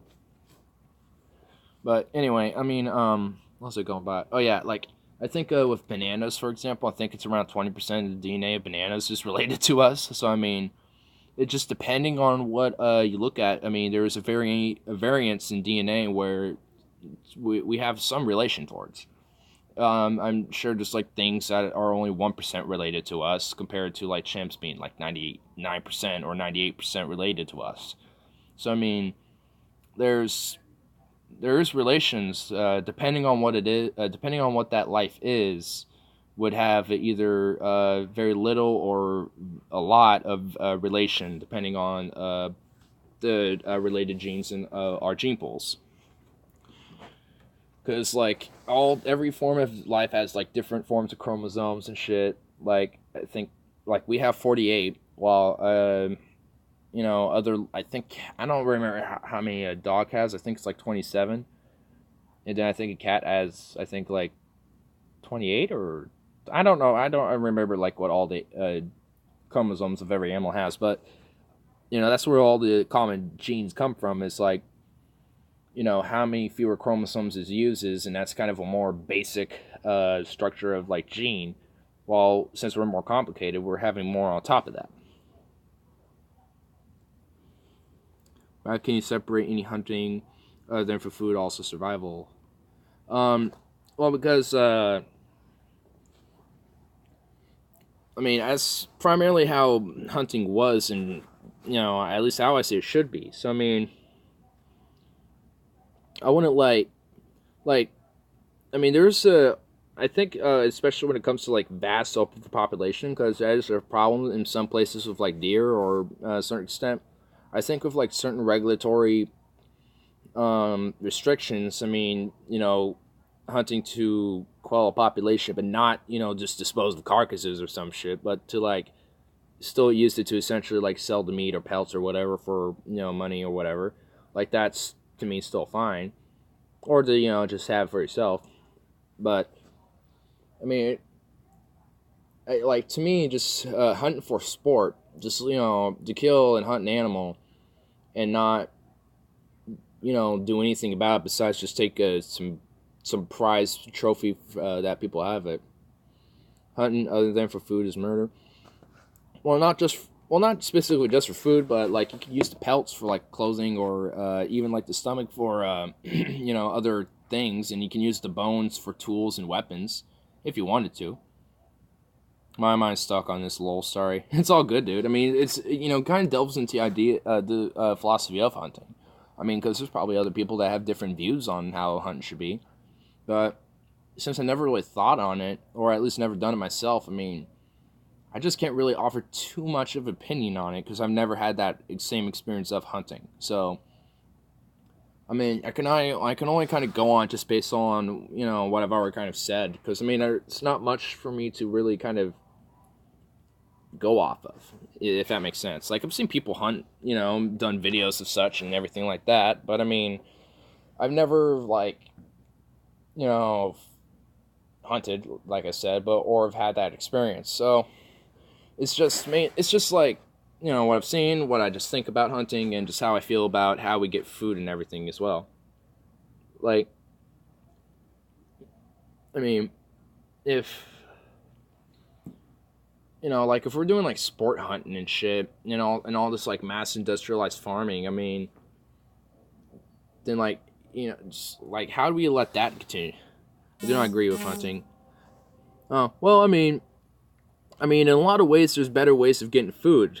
Of course, I mean, there's like these farms where you can get like cattle and and have food that way and everything. I mean, and all that. So I mean, there's better sources to get food essentially. So I can see where you're coming from on that. Though for some people, especially people out in the rural areas, the way they get food is for the most part, just hunting. I mean, I know Joe Rogan hunts, and he actually hunts to live off of it.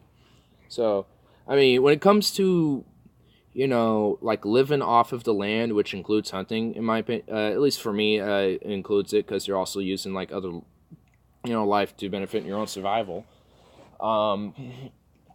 Like, oh, what's Bandit doing out there and whatever. But I mean, like, that's kind of, at least as far as my experience with hunting and with my views of it. I mean, it's about as far as I could say, or unless like pest control, like Because I know in the South, like, there is, at least I think in, like, Texas stuff, there's issue with, like, large wild boar fucking up the land of ranchers, places and stuff. So to kind of do, like, in a sense, like a pest control for certain overpopulation of, like, boar, or just, like, any particular thing. If there's, like, a mass population fucking up some ranchers' lawn, as long as it's, like, on their property, they have the right to, deal with the pest, essentially. But I agree with hunting for survival only. I mean, yeah, it's essentially like my same presence. Like, even the thing I just stated is, I'm like, I mean, that's not even really hunting. That's just pest control. So, yeah. I mean, that's essentially what I agree with overall. Like, if you're needing to survive or that's how you eat because it's cheaper or, better for your health or whatever the person's reasoning is. Like, I think, if they're hunting to essentially survive off of it, then I definitely don't see an issue. Especially if they have such a respect for like the animal to be like, I want to make sure that while I hunt you, you die swift, and and I'll make sure that I use as much as you as possible. Like I would if I ever went hunting, the one thing I would do is make like either like a pipe out of a piece of bone from it or something, but I'll at least have like a ceremonial like something to at least keep from it, as kind of like I wouldn't say as a trophy, but just like as a memory of the moment. And like this was my first time doing that, and everything. And then also, battery percentage, okay, that's fine. And also I would put on with that like I would have the pelt to keep as like either to use as like or like a like a little rug or something, like like a pelt rug, or to make something out of it, like a hat or like a jacket out of it or something, and like use it as the pelt to like use it to wear or something like that. And yeah, then I could probably figure it out like ways to, like see what I can do with anything else with it too. I want to like before I go hunting, I want to learn like how to use the most amount of like the animal's body after it's postmortem. So yeah, I mean overall, like I guess the general thing is I only really do agree with like survival and using it for your the benefits of your survival, and that's how you live. Like I mean, in a way, I kind of have respect for people who just live like that. They just live in a cabin. The only way they get food is they hunt it, or they gather it, and the only way they get fire or energy is with wood and stuff like that. The only way they get water is they collect it through the stream and then filter it through like this sophisticated filtering system they did with like charcoal sand or some shit. Or when it's in winter, collect snow and heat it up. And like the only time they ever have like access to medical biotics and shit is whenever they go to town like 20 miles out, and get gas and stuff like that, or take a nice long hike out there. Who knows, like those people, like while they're out there, and who knows what they think of the world.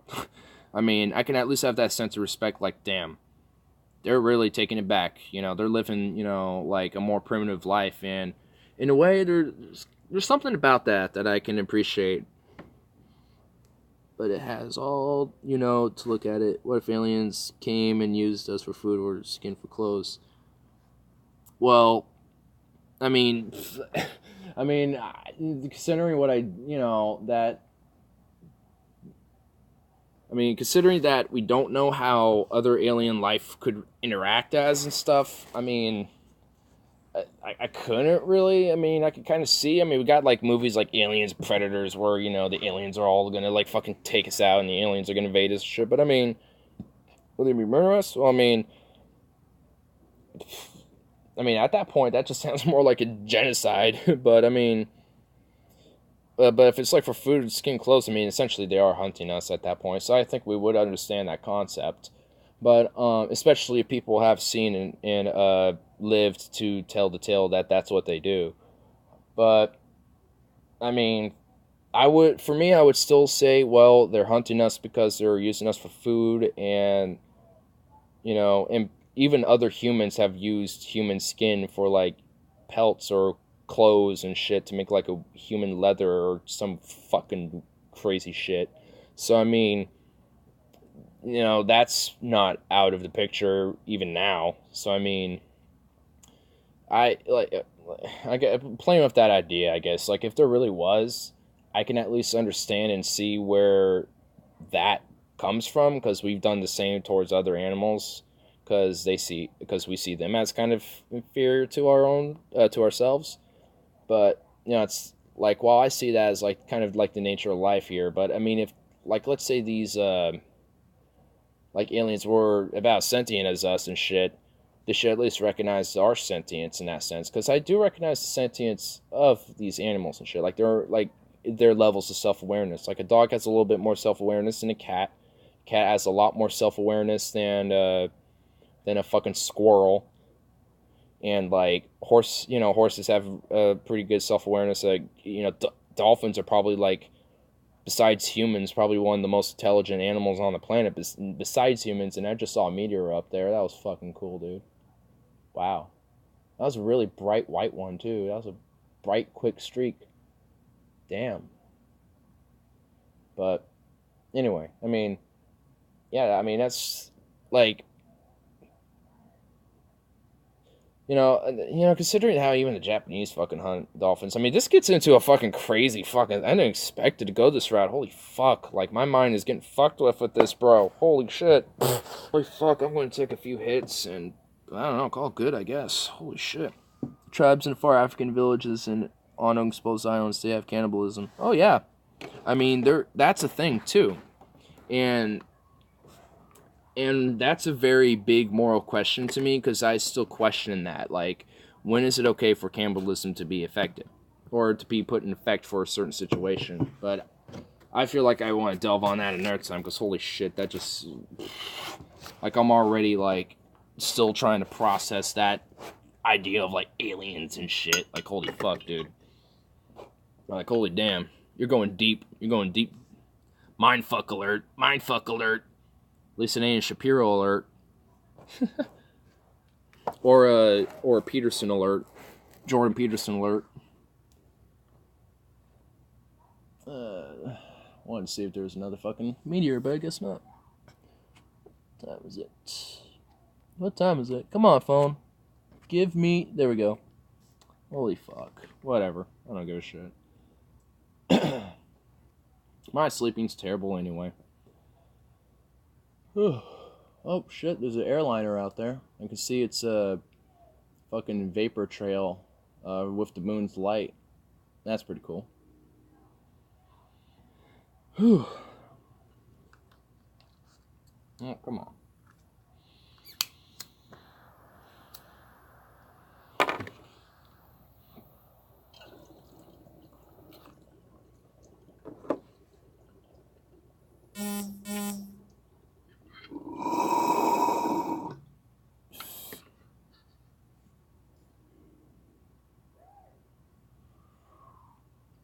Damn, seems like I need to wrap it up anyway soon, because my phone's about to die.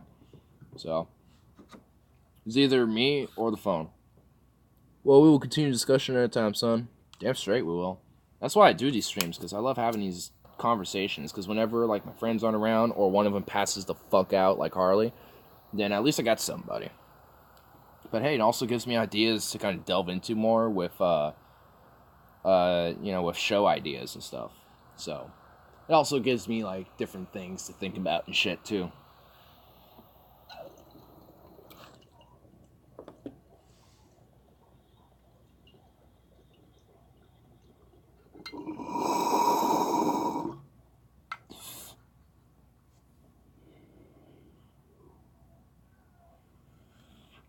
Have a great 4th.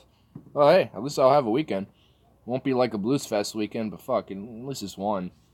I'll end it with a bang on the Blues Fest. That'll at least be a thing. And plus, my 4th will have the experience with you guys. that 4th will be an experience you guys can also somewhat partake in. Maybe not entirely, but you know, you'll get your experience out there. You'll get to see what we're doing. And fuck, I didn't really think about this, but I needed a light. Fuck it, I'll turn the light on for a little bit. Oh, I see Mars in between the trees now. Cool. It's just a really big, like, kind of golden ball in the night sky, but when you look in through a telescope, it's very orange. It's like this amber orange or something like that. It's pretty cool, though. Pretty cool.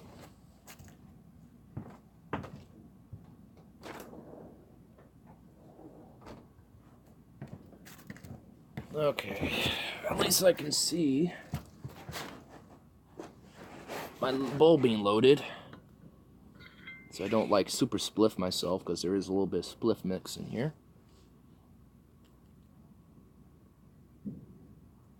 Oh, I just heard a pop. Guess someone's launching fireworks early. Here, I'll just put it on myself at this point. I want a full experience, damn it. Well, my phone can't do a full experience. It could probably do like 4 hours of it, but... Alright, here's how I'll plan the 4th. I'll hook up with all the friends at like 10th and Alder. We'll probably start the first stream there for like 40 to 35 minutes, 30 to 45 minutes. And we'll walk down towards, so we'll be doing a stream in Portland with everybody. And you'll see random people, and there'll probably be other random bullshit that happens, but we'll at least, once we get there, I'll be like, alright guys, I'm going through the line, I'll see you guys in like an hour or so stay tuned, you know, something like that. And then when there's like a show going on, or like halfway through a show, or we're about to start a show, I'll let you guys experience a little bit of that. Usually we get good front row, so you'll be seeing a really great experience. You'll essentially be seeing like a live show, unintentionally, but that's how we'll at least get that going. And then the final part will be in the middle, near the end of the night, where if it's the 4th of July and they still do their big firework thing, then at least there will be that to look forward to, so you'll be seeing that too. And if this is a plausibility, I might just go on top of a bridge too while we look, because I've done that before and it's fucking crazy. In the view, there's no interrupted view. You're high up there. Because last time I went to Blues Fest, we went on top of the Hawthorne Bridge, me and one of my friends. We had one bull up there, and we were just watching, and I was kind of shaking because I'm like, it's fucking windy, it's kind of cold, and it's high up. And I think we lost like 3 bowls just to smoke one bowl, dude. I saw the little droplets of bud my friend above me was trying to smoke up, and I'm like, oh my god, dude, this is not a good idea. I'd just rather sit here and watch. But we did. I was just so nervous about dropping the bowl or something like that, because I know sometimes things have slipped out of my hands before. I don't know if it's just because they're clammy or what, but that's happened before, dude. It's crazy.